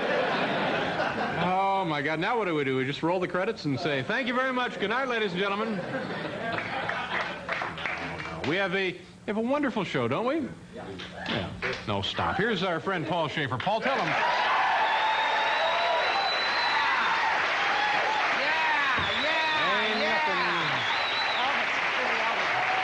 Here's a little something. Thank you very much.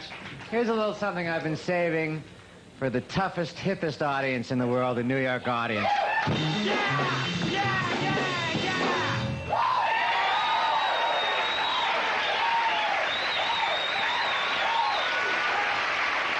good to be back. It's good to be back. You like that, but you don't care for the hot carnauba wax. It's all right. My feelings aren't hurt. Well, let's see. Did we have a good time in California? Yeah, we did. We had a good time in California. I saw Will Lee, as a matter of fact, last night on the Apollo Theater special. Paul was on it also? Oh, I was on it, yeah. We were playing for Rod Stewart. Will was a little more obvious than I, you know, but I was there. You know, I was there, though. Did you people see the show on NBC last night about the Apollo Theater? Yeah. You know, when I think of Apollo Theater, one name comes to my mind, and that's Sam Harris. Okay. What was this guy doing on the... I know. Give you an idea of how great a night it was for me, though. Sam Harris comes up to me backstage and asks me where I got what I was wearing. Uh-huh. And you saw what he was wearing, you know. All right, let's see. What else can we talk about? I've had it with the new Phil Collins record.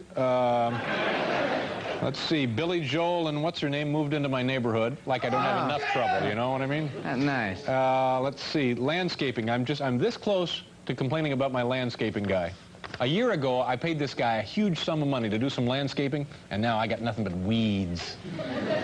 So one more night, if he doesn't come out there and do something about him tomorrow night we'll put him out of business, okay? Does that seem fair enough? We'll just put him on warning. That's right. Yeah, one night. 1 day is it? All right, so he's been, there's the warning shot. One more night, he's done. He'll go into artificial flowers or something tomorrow night. Getting hot in here. It is a little warm in here, isn't it? One thing about the Apollo, though, because I forgot to mention this to you, it's been about 2 weeks since the taping, but one of the biggest thrills for me, I met everybody, the Four Tops, Mavis Staples, you know, Al Green. Everybody said to say hi to you, Patti LaBelle. No, they didn't. But, well, they did, and actually they did. They all seemed to catch the show, which was great. But I met Mr. Sammy Davis Jr. And, well, you know, it was a big moment for me. I came over to him, I said, I want to introduce myself, I'm Paul Shaffer. He says, I know. And then he says, tell David something, man, for me. And I forgot to tell you this. Tell David I'd like to do the show. Oh, really? Yeah, so, you know, because we've asked him several times, and he couldn't... Well, he understood that something had happened, you know, within the inner ranks of the business and his people and everything, but he didn't. He wanted you to know that he wants to do the show, so I think, you know... Sure, we'll have give the cat a call. Oh, this is what the other thing I wanted to show you. Now, this is pretty impressive. Yes. Here on the most recent issue of Modern Drummer, we have Mr. Steve Jordan there.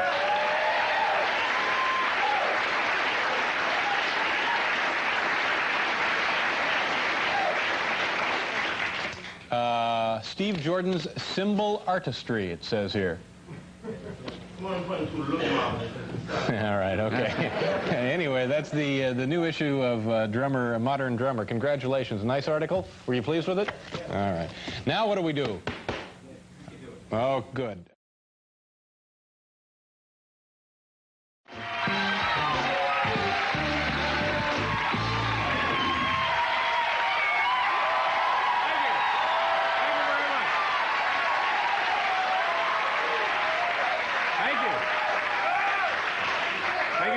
Ladies and gentlemen, welcome. Thank you. Welcome to the program. Today is Tuesday. Last night, of course, was the big NBC fight with Larry Holmes and Carl the Truth Williams. Did anybody watch this fight? Yeah. What was it, an okay fight, or was it just kind of fell asleep? Like after about the 6th round, it was sort of nothing happening, right? It was okay. Anyway, the point that I'm trying to get to here, and believe me, it certainly will be worth the long drive in. It was Marv Albert was the did the blow-by-blow description, and Dick Enberg was the host for the fight. You know how proud he must have been. And Dr. Ferdy Pacheco did the color commentary, and he's, of course, the fight doctor. Now, I found out something very interesting this afternoon riffling through his bio, and I think we all know how painful that can be. To have your bio riffled. Well, he apparently has 2 brothers. One is the fight baker and one is the fight plumber. Oh, I knew it. Yeah, I knew it. That's why I hesitated to get to the punchline. I thought, well, I'm shooting blanks here tonight, boys and girls. Well, what's the matter? Shooting blanks? Is that you can't? When you say you're shooting blanks? Why does that hurt? Good. All right, turn it on. Let's see what this man has to say about it.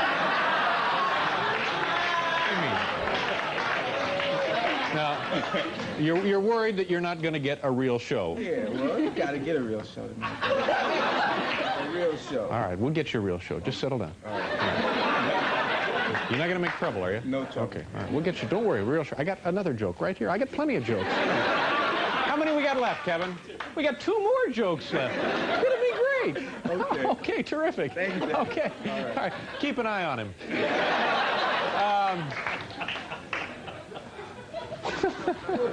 Yeah, I know. The guy's upset that the joke died. Well, no, but you'll enjoy this one, sir. What is your name? Because I have a feeling we're going to be hearing from you all night. What is your name? Mac McDonald. Mac, nice to have you here. Where are you from? New York. What do you do for a living? I'm a salesman. What kind of things do you sell? Chemicals.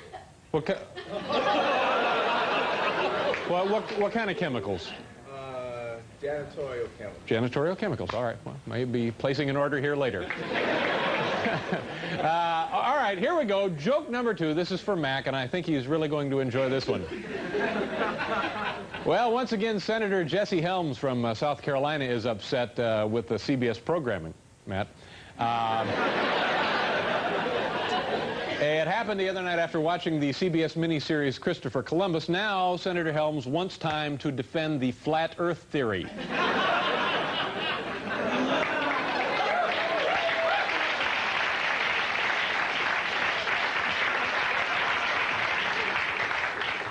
And finally, it seems that our new Attorney General, Ed Meese, has named a commission made up of 11 men and women to study pornography. Well, the problem that I see right away here is that someone's going to be without a partner.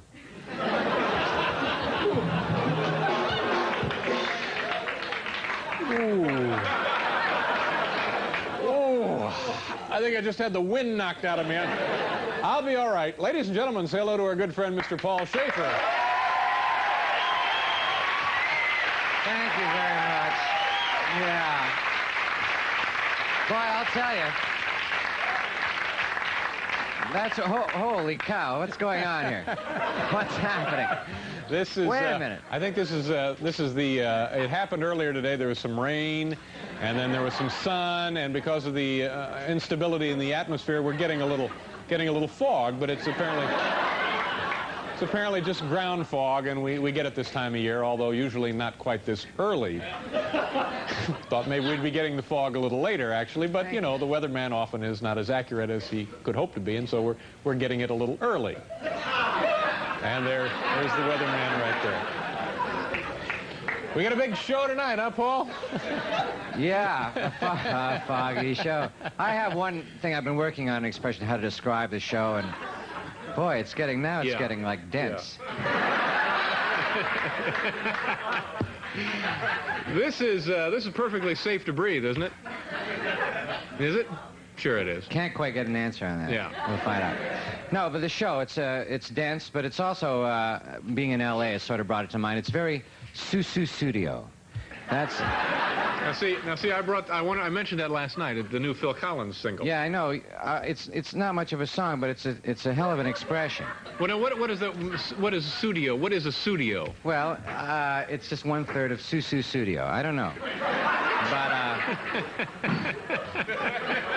But, you have something but against you the like record? it. Huh? You like well, it. it's, you know, as they would say in the music business, it's old, but it's new. It's with the Phil Collins, with an Earth, Wind, and Fire horns, with the Phoenix horns, but it's its own thing.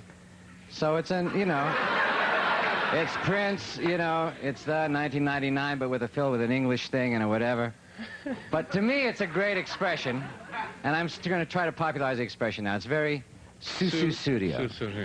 Yeah. Well, that's what I was upset about last night. One of the many things I was upset about last night. I know, you had a whole list of them. I had a whole list. I still haven't, but... And what about tonight? Is any left over? Oh, we have plenty left over. Well, we have to get on with the show. Get them off your chest, because, you got to clean them up. We don't have time now. Now you're going to... Because they're going to be on your mind for the whole... Yeah, but we don't have time now. That's all right. We'll do them another night. Just one, maybe? No, we don't even have time for one. Well, and Jeff's telling me to keep moving. Better get on with the show. We have to keep going here.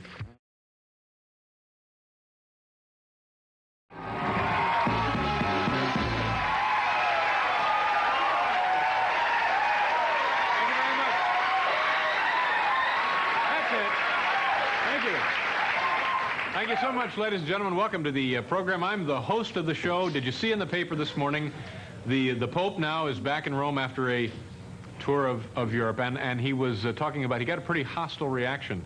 And he said in the article this morning he's blaming it on his opening act, Charlie Callis. So... And what else? Well, I don't know about you, but I'm worried. Here we're at the beautiful spring, and already I'm worried about the upcoming fall television schedule for the three networks. I'll give you an example of what I'm concerned about. There's going to be a lot of changes. For me, for example, it's going to be difficult now. It'll be a real adjustment not watching Different Strokes on ABC instead of not watching it on NBC. So I'm going to...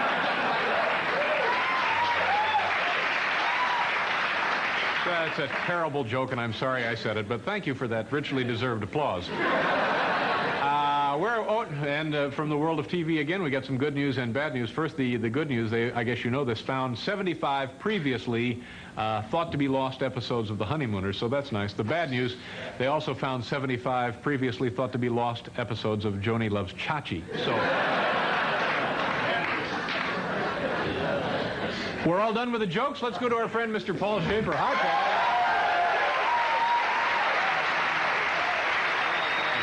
What are you doing?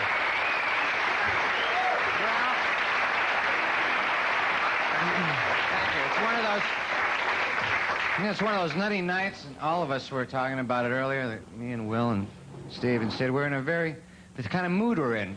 It's very studio, don't you think? Don't you think so? Now, is Phil Collins going to be on the show or not? Well, Has he been booked for the show? Has he been asked to be on the show? Well, we'd like to have him on, though, wouldn't we? Yes. No. Well, I ran into, after we had that whole conversation about studio last night, I ran into a guy from Atlantic Records. Perry Cooper. Perry Cooper. He's like vice president or something of Atlantic. Oh. And he says, yeah, Phil Collins wants to get in touch with you because he's going to come on the show. He wants to do studio. Yeah. And I said, ooh, Oh, great, Well, see, now, I hope you've learned something from this, Paul. What? You shouldn't go around bad-mouthing other people's work on television. Was it me who did that? I don't seem to remember. I seem to remember... no, I think it was you. A certain host... bringing up the topic. No, we like him really well. We're just perplexed by the stupid song Studio. What exactly are you trying to say here, Phil? Studio. It's a hell of an expression, though. But what does it mean? Is it the name of a person, a place, whatever you want it to mean. It's like Bally High.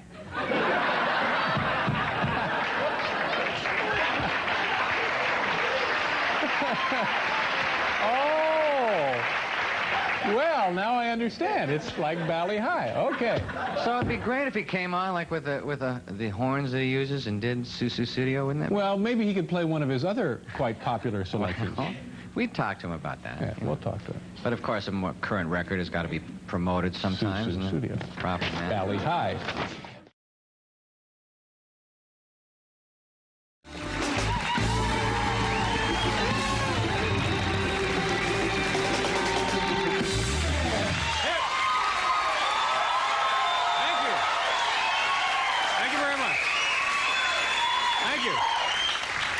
Thank you very much, ladies and gentlemen. I sense you're in a terrific mood, and if you're watching at home, for heaven's sakes, what a wonderful way to begin Memorial Day weekend. And if you've never been to New York City, Memorial Day weekend is the unofficial opening of the indecent exposure season. So... It's working all right, isn't it? Yeah, seems to be working. Well, the unofficial opening of the indecent exposure season here.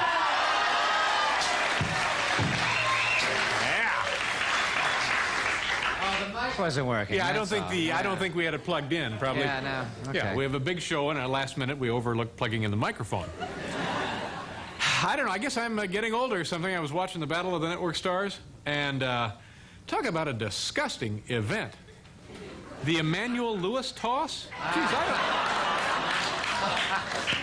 exciting though. It was pretty darned exciting. And now, the mayor of New York City is Mayor Herb Koch, and he was riding along.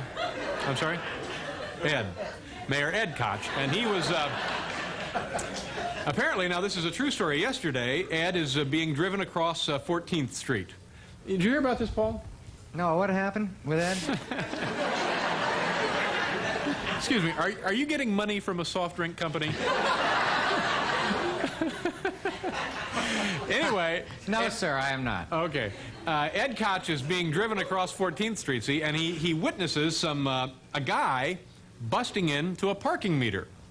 So Ed has the car pull over, he jumps out, he grabs the guy, and he makes him his campaign manager.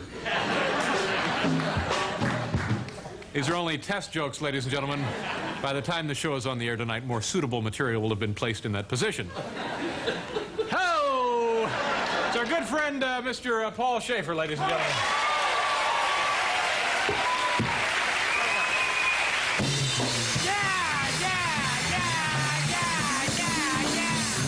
It's Susu Studio, babe. Oh, that's right. That's Susu Studio. That's right. You know it. Now, Paul, it's been called to my attention you have a job on Sunday night. Oh, a little extra thing I did. Yeah. Now tell the people where it's going to be, and let's get the plug out of the way. Just a thing I did for MTV. MTV. Kind of my own personal tour of the street scenes of New York, the street musicians. I'm out there on the street. I'm kind of the street Dick Clark out there. Now, Paul, do you think is it okay for you to be doing things away from the show like this? Do you know something I don't know? No. I mean, you know, it is, for one thing, it's cable. Well, it is, yeah. And you know what the deal is on cable. Our official line on cable? A dying industry. Well, it is. This station, you know, makes hit records, though. Uh-huh. Okay. Makes or breaks them. Okay, so we'll be watching Sunday night. Yeah. You and Nina and who else over there? 11:30. I'm not sure who's on there with me, but a cast of marvelous stars on MTV. This thing about Coke, though.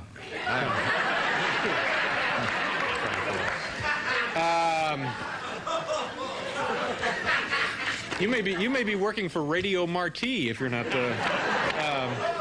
It's a joke, ladies and gentlemen. You know.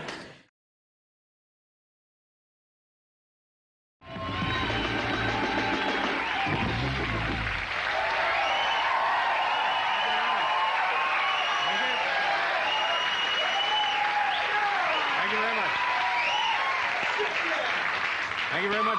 Thank you, folks. Welcome to the program. My name is David Letterman, and I guess we all know by now the new Amtrak safety slogan. Oh, no, I've screwed up the joke. Let's go to number 2, Kevin. That wasn't a joke. That was a false start. Forget that one. We'll come back to it later. Okay. Hi, welcome to the show. I'm David Letterman, and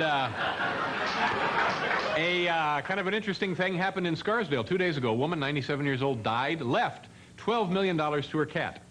$12 million to her cat. Today, Klaus von Bülow asked that cat to marry him. Thank you. Thank you very much.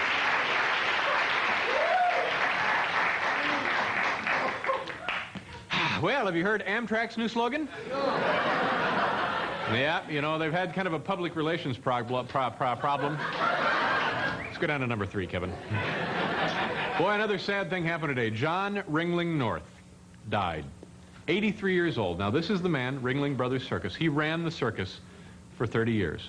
And had kind of an interesting funeral. A tiny little car pulled up and 12 pallbearers jumped out and... What's the matter? Did I do that wrong, Paul? What was the problem with that joke? Everything was perfect with the delivery, yeah. The delivery was fine. The delivery was all right? Yeah.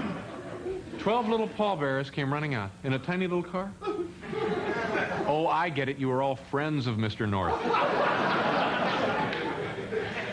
Well, have you heard about Amtrak's new slogan?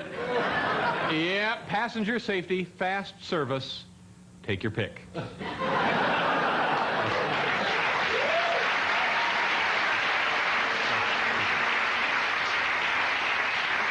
Ladies and gentlemen, from parts unknown, Mr. Paul Shaffer.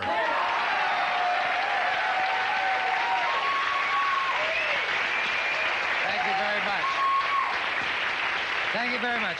Well, as Lionel Richie said when he won his 5th Grammy of the season. Yeah. All right. To quote Lionel, he said, "I gotta say it. I want to say it.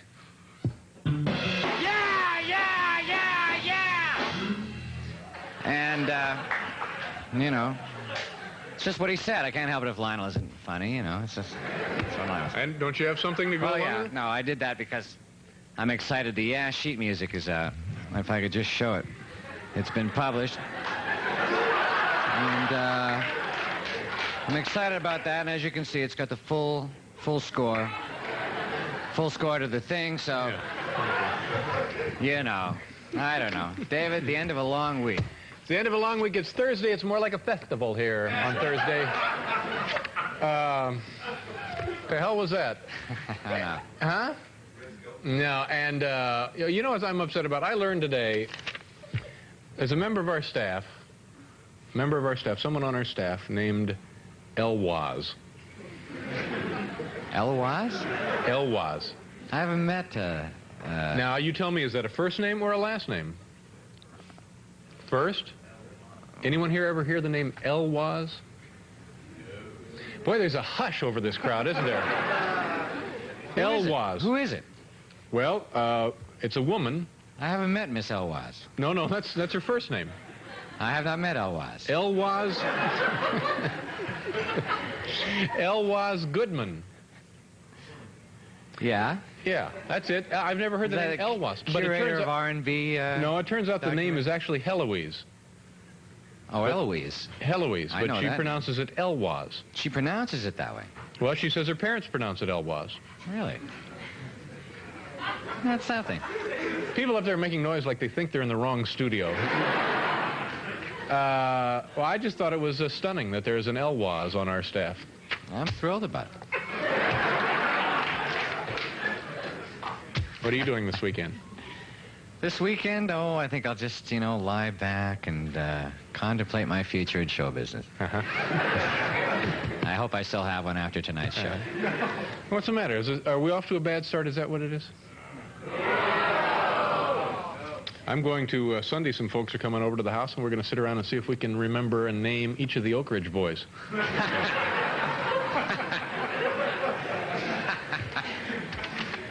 Elwaz. Elwaz. You ever been punched in the Elwaz? No, sir, I have not. It's a festival, ladies and gentlemen. Try to think of this more as a festival than an actual television program. It's a festival. And tonight we begin our festival with viewer mail. Oh, we're doing something a little extra tonight for viewer mail, Paul. When I announce the city of origin that the piece of mail comes to us from, excuse the preposition there, we'll in the background here see a scene from that city. Like I think we're looking at right now, this is what? This is New York, isn't it? This is New York. This is what we normally look at. Okay. Now watch how this works. Let's begin here. This letter comes to us. This is letter number 1. Now watch this, Paul. This letter comes to us from Madison, Wisconsin. Nice.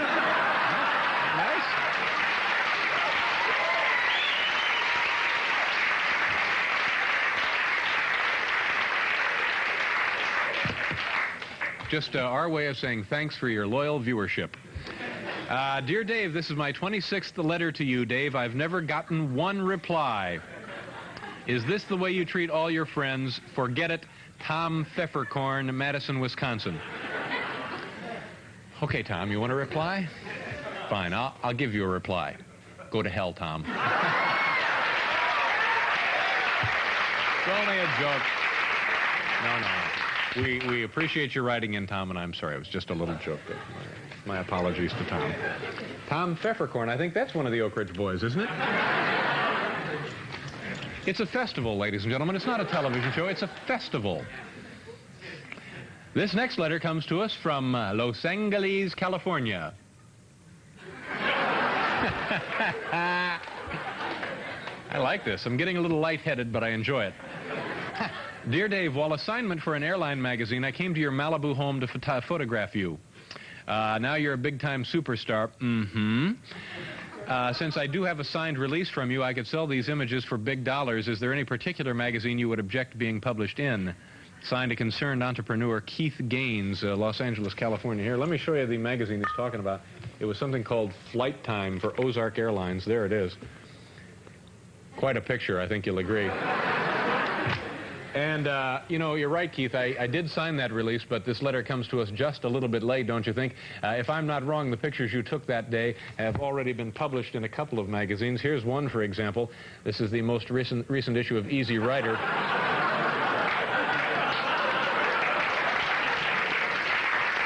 I'm going to hurt some people. And then we got this. This is July 1985, UFO Sightings magazine, and wouldn't you know it, there's another one of those photographs. Okay, so that's that. All right, our next letter, ladies and gentlemen, comes to us from Bell, California. We couldn't find any pictures of Bell, California, so we're substituting this picture of Alexander Graham Bell. Dear Dave, we have a bet going. I say you have a big ego. My friend says you don't. Please settle this bet. There's a dinner at stake. Harvey Matheny, Bell, California. Well, gee, I don't think that I have a big ego, Harvey, but this is perhaps not the kind of question you should be asking me. Paul, what do you think? Do I strike you as somebody who has a big ego? I have no thoughts, Master.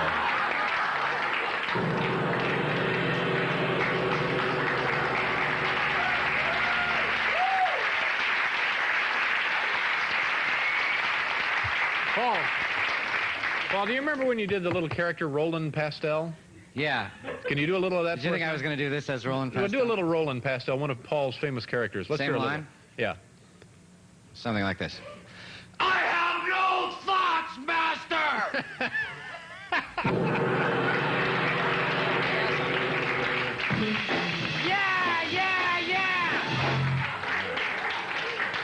And of course... Roland Pastel, ladies and gentlemen. All right, letter number 4 comes to us from Pittsburgh, Pennsylvania, ladies and gentlemen.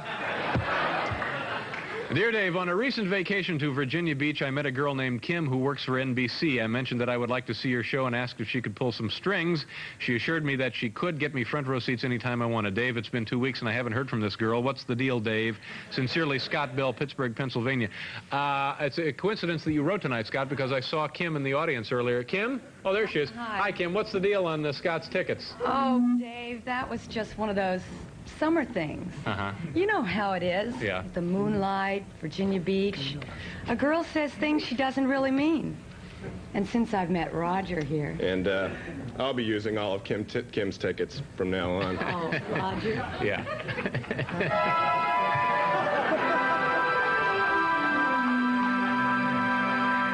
Ladies and gentlemen, this was just a dramatization.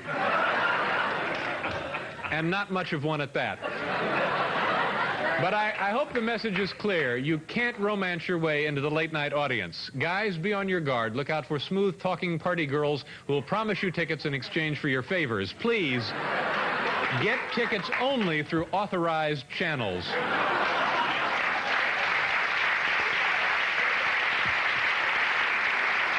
Thanks, kids.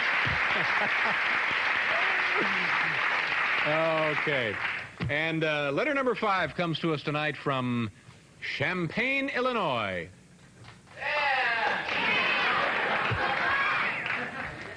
Apparently, Champaign is the county seat.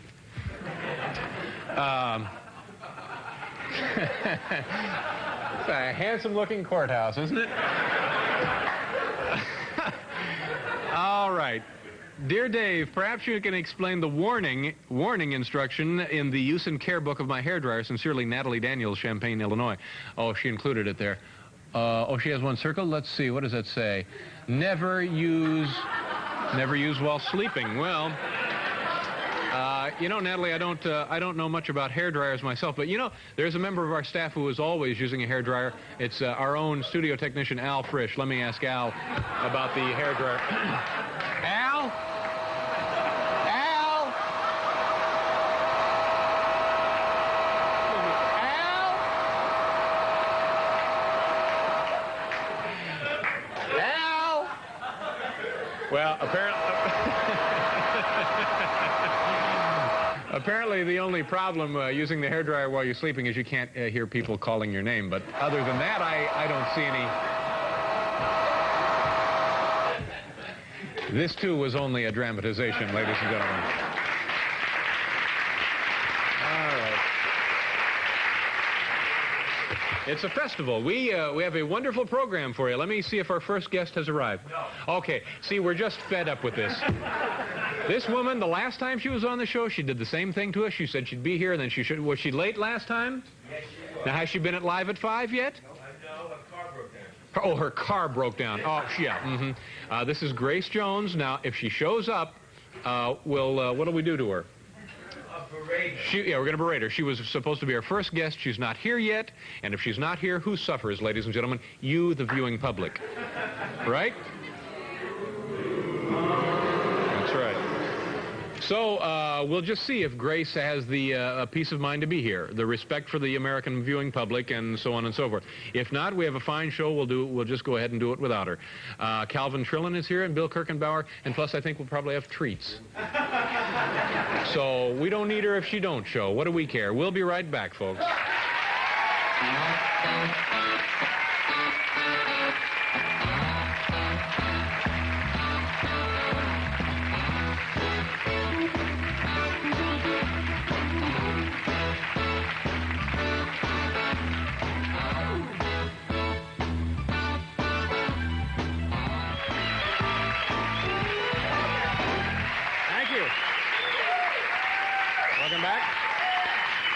We have a wonderful show. Yeah, if Grace Jones doesn't arrive for any reason, we have this. So Grace, I understand your new movie stinks and is not doing much business. Is that true? Yeah, the problem was I was always late. No kidding. Well, that's a shame. Well, I hope you've learned a lesson about show business, Grace. Yes, I have, Dave. From now on, I'm going to be prompt. Okay, thank you, Grace. Well, nice of you to stop by. Oh, thank you, Dave. Goodbye. Goodbye.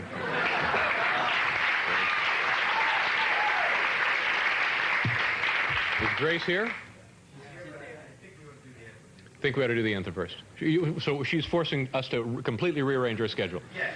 What about Elwaz? Maybe we could have a word with Elwaz. We don't need Grace Jones as long as we have Elwaz. Someone bring Elwaz to... Come here, Elwaz. Come here. Have a seat right here. Right over here. Have a seat right there. Your name is Elwaz. Right. Spell it for us. Heloise. Always pronounced Elwaz. Well, always pronounced Elwaz by those who know and love me. Uh-huh. And is that a large number of people? I hope All right. But now, Elwaz, your middle name is? so. Jane. Jane. Well, that's a very nice name, Jane. I've just never heard the name Elwaz. Do people kid you about it? Not usually. They usually don't get it. Yeah. Well, see, that to me is part of the problem. Paul, here's Elwaz. Eloise, dear, nice to see you. No, Elwaz. Miss Elwaz, it's nice to meet you. Paul Shaffer. Nice to see you. Nice to see All right. you, Elwaz. Nice to meet you, Elwaz. Thank you very much for your time. Oh, you're welcome. Are you embarrassed to tears? No, but I don't think I replaced Grace Jones. No, Grace is coming out now, I believe, isn't she? You're welcome to stay and chat with Grace. No, you better leave. You better. Elwaz, you have that. Take that with you. Elwaz. My first guest tonight can currently be seen as the villainous Mayday in the new James Bond movie. It's called A View to Kill. It's always a pleasure and an experience. Now, what's going on here? Shouting in the hallway. What's going on? Are we all right? Oh, my gosh, what trouble. And you think this is an easy job? It's not. We put up with this kind of crap day in and day out. Is she ready? Grace, are you coming on or not?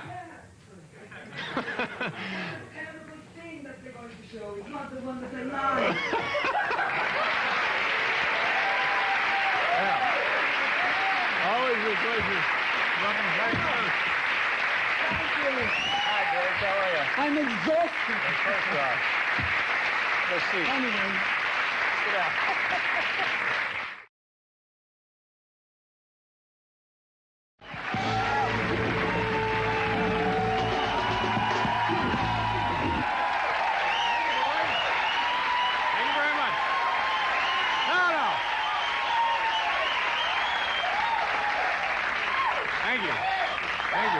That's very nice of you. Welcome to the program. Boy, I got to tell you, that darn Mamet Ali Aga, what unbelievable. Now this guy claims he's Jermaine Jackson. So,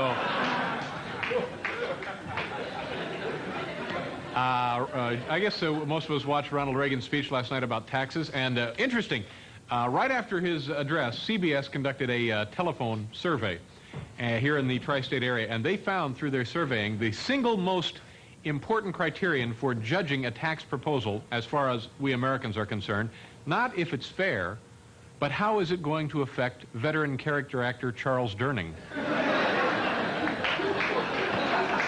See, it's and here in New York City, Mayor Koch announced this morning that he is considering a 5% tax on stolen goods. So that's I don't know what that means. We got a good show tonight, Paul. Don't we have a good show? Yeah, it looks like a pretty good Ladies and gentlemen, let me, what do you mean pretty good? Pretty nice little show, I think. It's a good show. It's not a little show. Tonight is a big show. Because, ladies and gentlemen, tonight I'm going to do something on our program right here on this stage that's never been done, to my knowledge, anywhere in American television. I think they did it once in the Philippines, but never here in the United States. And I'm going to tell you what it is. Tonight, wake the kids, phone the neighbors. Tonight, I will be walking among the animals in a suit of suet. Yeah. Thank you. Thank you. Thank you very much. Thank you. Which, by the way, I believe is the name of the new hit Phil Collins single, isn't it? Suit of Suet? Is that Suit of Suet? Suit of Yeah. Suet. I don't know what the hell that is. Exactly. Suit of Suet. Now, is Phil Collins going to be on the show or not? Now, I got a note today from Sandra Furton. She says, do you want Phil Collins to sing Su Su Studio? Yeah. He's got like 100 other songs he can sing, right? Yeah. We don't need Su Su So, Studio. are you going to ask him to sing something different? Well, sure. We don't need that, do we? Well, he's going to want to do it. Why? It's his new big record, you know. Well, it's so big he doesn't need to do it here. That's how big the record is. This will be something between you and he. Maybe there's an instrumental version, or maybe we can convince the guy to write substitute lyrics instead of that embarrassing Su Su Studio, ladies and gentlemen. Special lyrics. Yeah. Suit of Suet. Yeah. But let me ask you something. Is there anybody here in this room who can say Su Su Studio without feeling like a complete jerk? the guy from Atlantic City.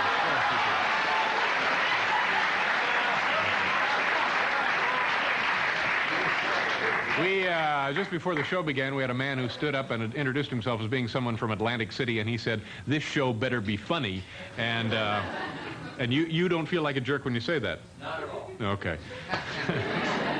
Have you ever felt like a jerk before in your life? Have you? So it's not like you're keeping a secret from yourself, then, is it? Okay.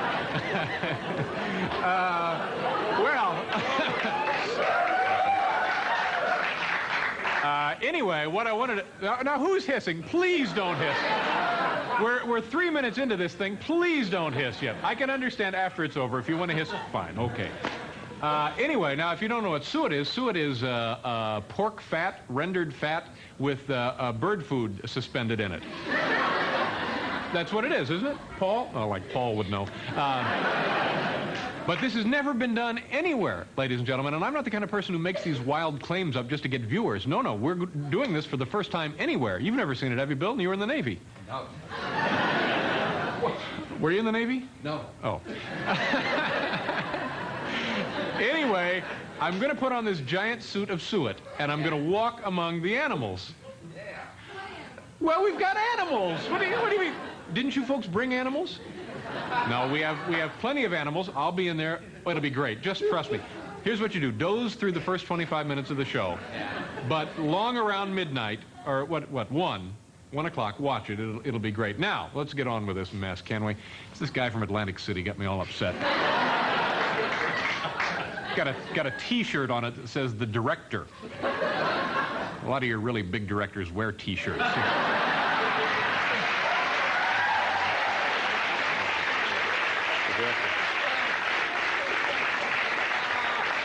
Yeah, Martin Scorcese, I think, wears one that says the director, and John Huston has one that says the director.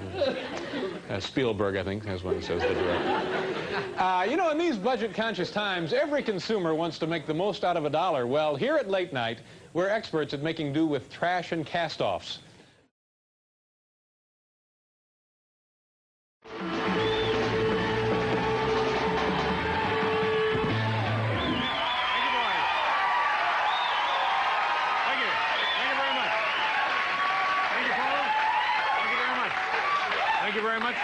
Thank you to each and every one of you here in the studio audience and everyone viewing across this vast country we call America. Thank you so much for being here tonight. Are you over the excitement? We did something last night on our program that we're still getting reaction about. It was, gosh, it was such a wonderful idea. I was dressed up in a suit of suet. Now it occurred to me much too late that probably a lot of folks didn't realize what suet is or what it does. Now, for example, Paul, do you know what suet does? It's used in farming. Is it not? No, I don't think it's used in farming. Comes out of the chimney. It's that stuff you clean soot. out of the chimney. I believe that's soot. Oh, suet, I don't know. No. You know, but soot is used in farming. Soot is? Yeah. And what about suet? No, suet is not. Overalls are used in farming, which is sort of a farming suit, but that's a whole different deal. Well, you know what I say? Suit, studio. You know. Oh, yeah. No. Stop it. You don't like the song. You know what? I heard it again today, and it's not studio. It's studia, which I guess is what, the plural? The feminine. Oh, the feminine. Yeah. Any idea what the hell that man's talking about? No, sir. Is he still going to be on the show? He's not singing the song. No. Oh, no. Here? Have you heard about this? I've been praised of it, yes, and All right, apprised Phil of it. Collins, I've been this man used to be with who, Paul? Was it he was with Genesis? Yeah. And a big star, this guy. Multi-million-dollar record sales. We like most of the stuff, don't we, Paul? Like all his stuff, except one of us doesn't like one of his songs.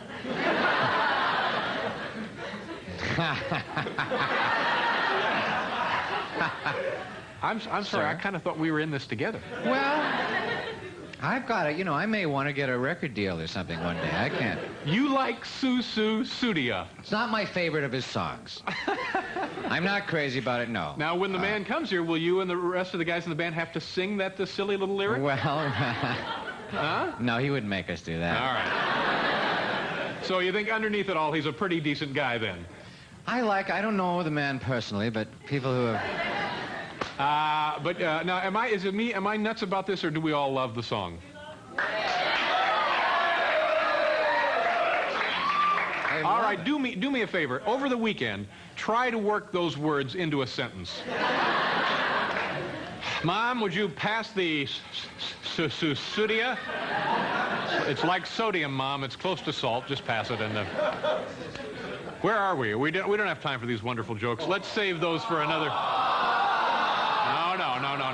No, I'm afraid they're so funny. I'm afraid that we'll lose control. People will be tumbling out of their chairs down the aisle, and it'll be an ugly embarrassment for all of us and our families. So, ladies and gentlemen, Al Frisch. Al, take a bow. The hardest working man in show business.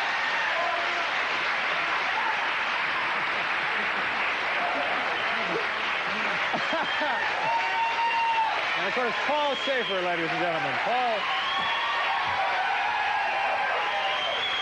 Thank you very much. Wait a minute.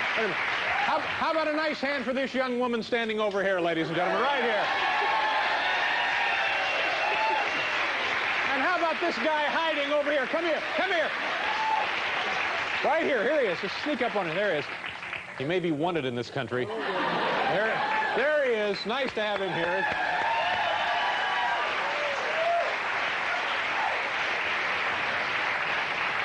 Anybody else we ought to introduce? Anybody backstage who hasn't been introduced? Anybody back there want to be introduced?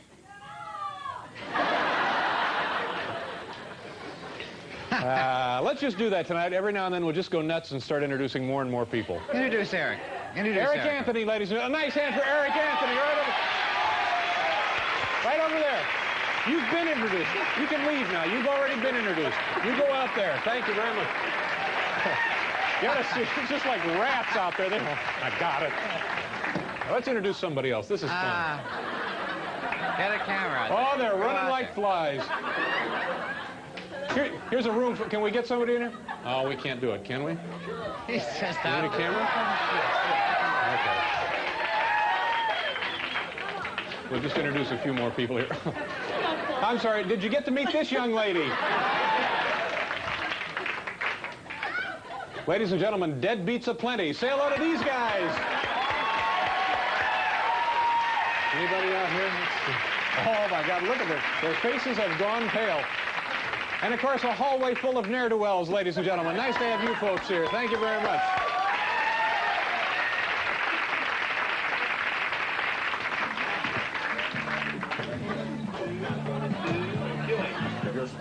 It's an audio technician, ladies and gentlemen. A nice hand for her. Nice to see you.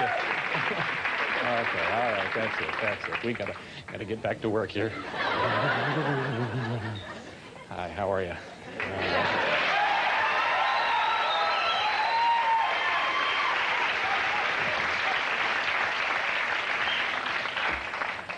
I momentarily lost my mind. I'm sorry. What are we doing? It's all right. We're back on the track now. Oh, yeah. You know what I wanted to talk about tonight, too, was that CBS Late Movie. I am so steamed about this. It's not a movie. It's not that late. It's old TV reruns. Please, whatever you do, don't watch it. Now, this is interesting. Next week, this show will be in reruns, and normally I would advise you to watch the CBS Late Movie. Not next week, because we'll be airing the first 4 shows we ever did. Oh, you're kidding. No. And anybody who loves really stupid-looking haircuts... And I think that's most of us, isn't it? Well, that'll be Monday through Thursday of next week. But whatever you do, don't watch that CBS Late Movie. They don't care about you. It's no movie. They're spending no money. Here, I'll show you a TV show that cares about you. Ladies and gentlemen, we're going to answer our voluminous viewer mail, and here it is.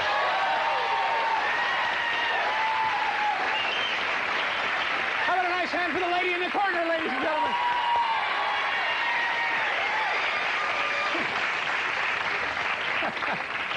People are running like there's a poison gas leak in this building.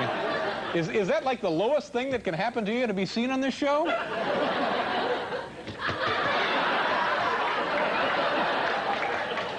She would be embarrassing her parents. They think she's on drugs, and if they found out she was really here working on this show... Come on out. All right. We have a lot of things to do, don't we? Who knows? Let's just get to it and see whether we do or not.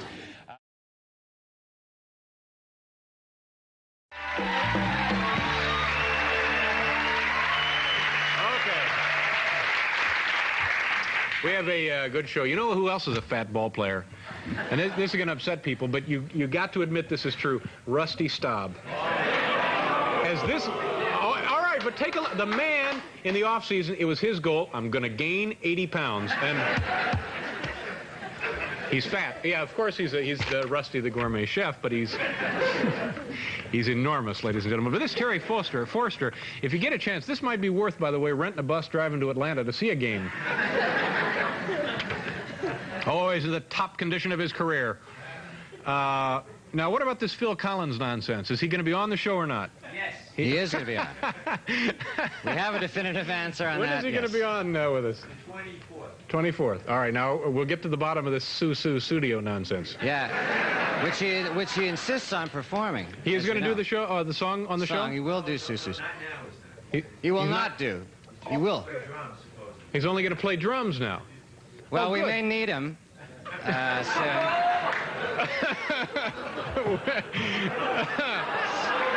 So, you know. There's some personnel circumstances in the band that are being ironed out among themselves later in kind of an ugly fight downstairs. So he's not doing Studio. Well, I don't know. He came to his senses about the song. Is that correct? All right. What else? Mary Hart, she's got to be stopped. That's all I can say about that. Let's get her on. Can we have Mary Hart on this show? Sure. And we'll find out why she's so damn perky all the time. Anything from you, Paul? I'm just going over my notes here. Oh, no, I'm having a fine time. Why is your drummer evacuated the premises? Well, I don't know. It's just the worst day of my life, but I'm enjoying the show, and I'm looking forward to seeing how everything works out. Oh, yeah, me too. Well, if this is the worst day of your life, then you and I have something in common tonight. You mean it's also the worst day of your life? I got a letter here from Jan Wenner. Is it Jan or Jan? Jan Wenner, yeah. I think in the old days it was probably Jan, wasn't it? Well, before the operation. Now it's Jan. No. Now that's a joke. You're just goofing around, aren't you? Old kind of Shecky Green kind of. I got a nice letter from him today saying that I should have my teeth fixed. I thought that was nice. Yeah. He was why would he say that? Well, I'd written him a letter about a week ago. I'd seen him in this movie, and I said, congratulations on your acting career, and think about doing some sit-ups. So he was... Oh, you didn't mention that part. You know, as it turns out, the theme of my life is just fat people, isn't it? That's just... Not that he's fat. I don't mean that he's fat, but he maybe could do some sit-ups. But it was a funny letter. Okay, that's it, ladies and gentlemen. Thanks. We'll see you tomorrow night. Good night, everybody. Haven't even made a dent in this thing yet, have we? The videotape is barely unwinding, and we're nowhere. Yes, we're hopelessly lost, but making good time, aren't we? Okay, is it time for a clip or a commercial? Do we have anything to show at this point? I guess just bring out the first guest and see what the hell he can do. You know what we ought to do is just get a scales out here. And the first order of business, myself, I'll come out, weigh in, and every guest would come out and weigh in. And we'll just find out who tends to be fat, who tends to be not fat. I'll get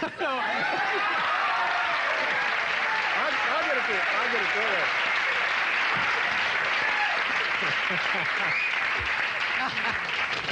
The guests are growing impatient. I better move on here. We'll get that Terry Forster on here one night.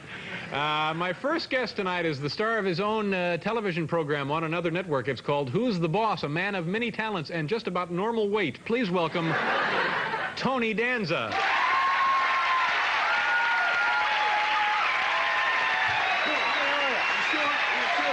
I'm glad to see you. Please, sit down.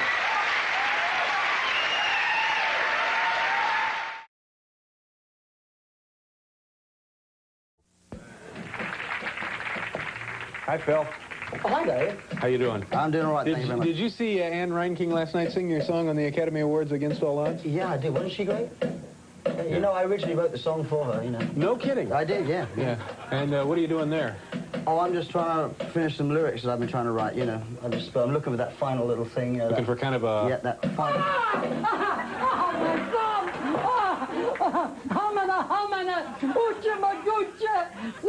Studio! Perfect!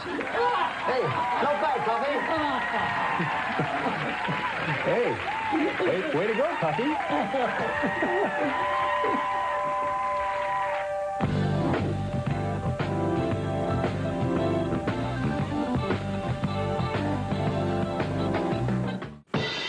Yeah! That's all.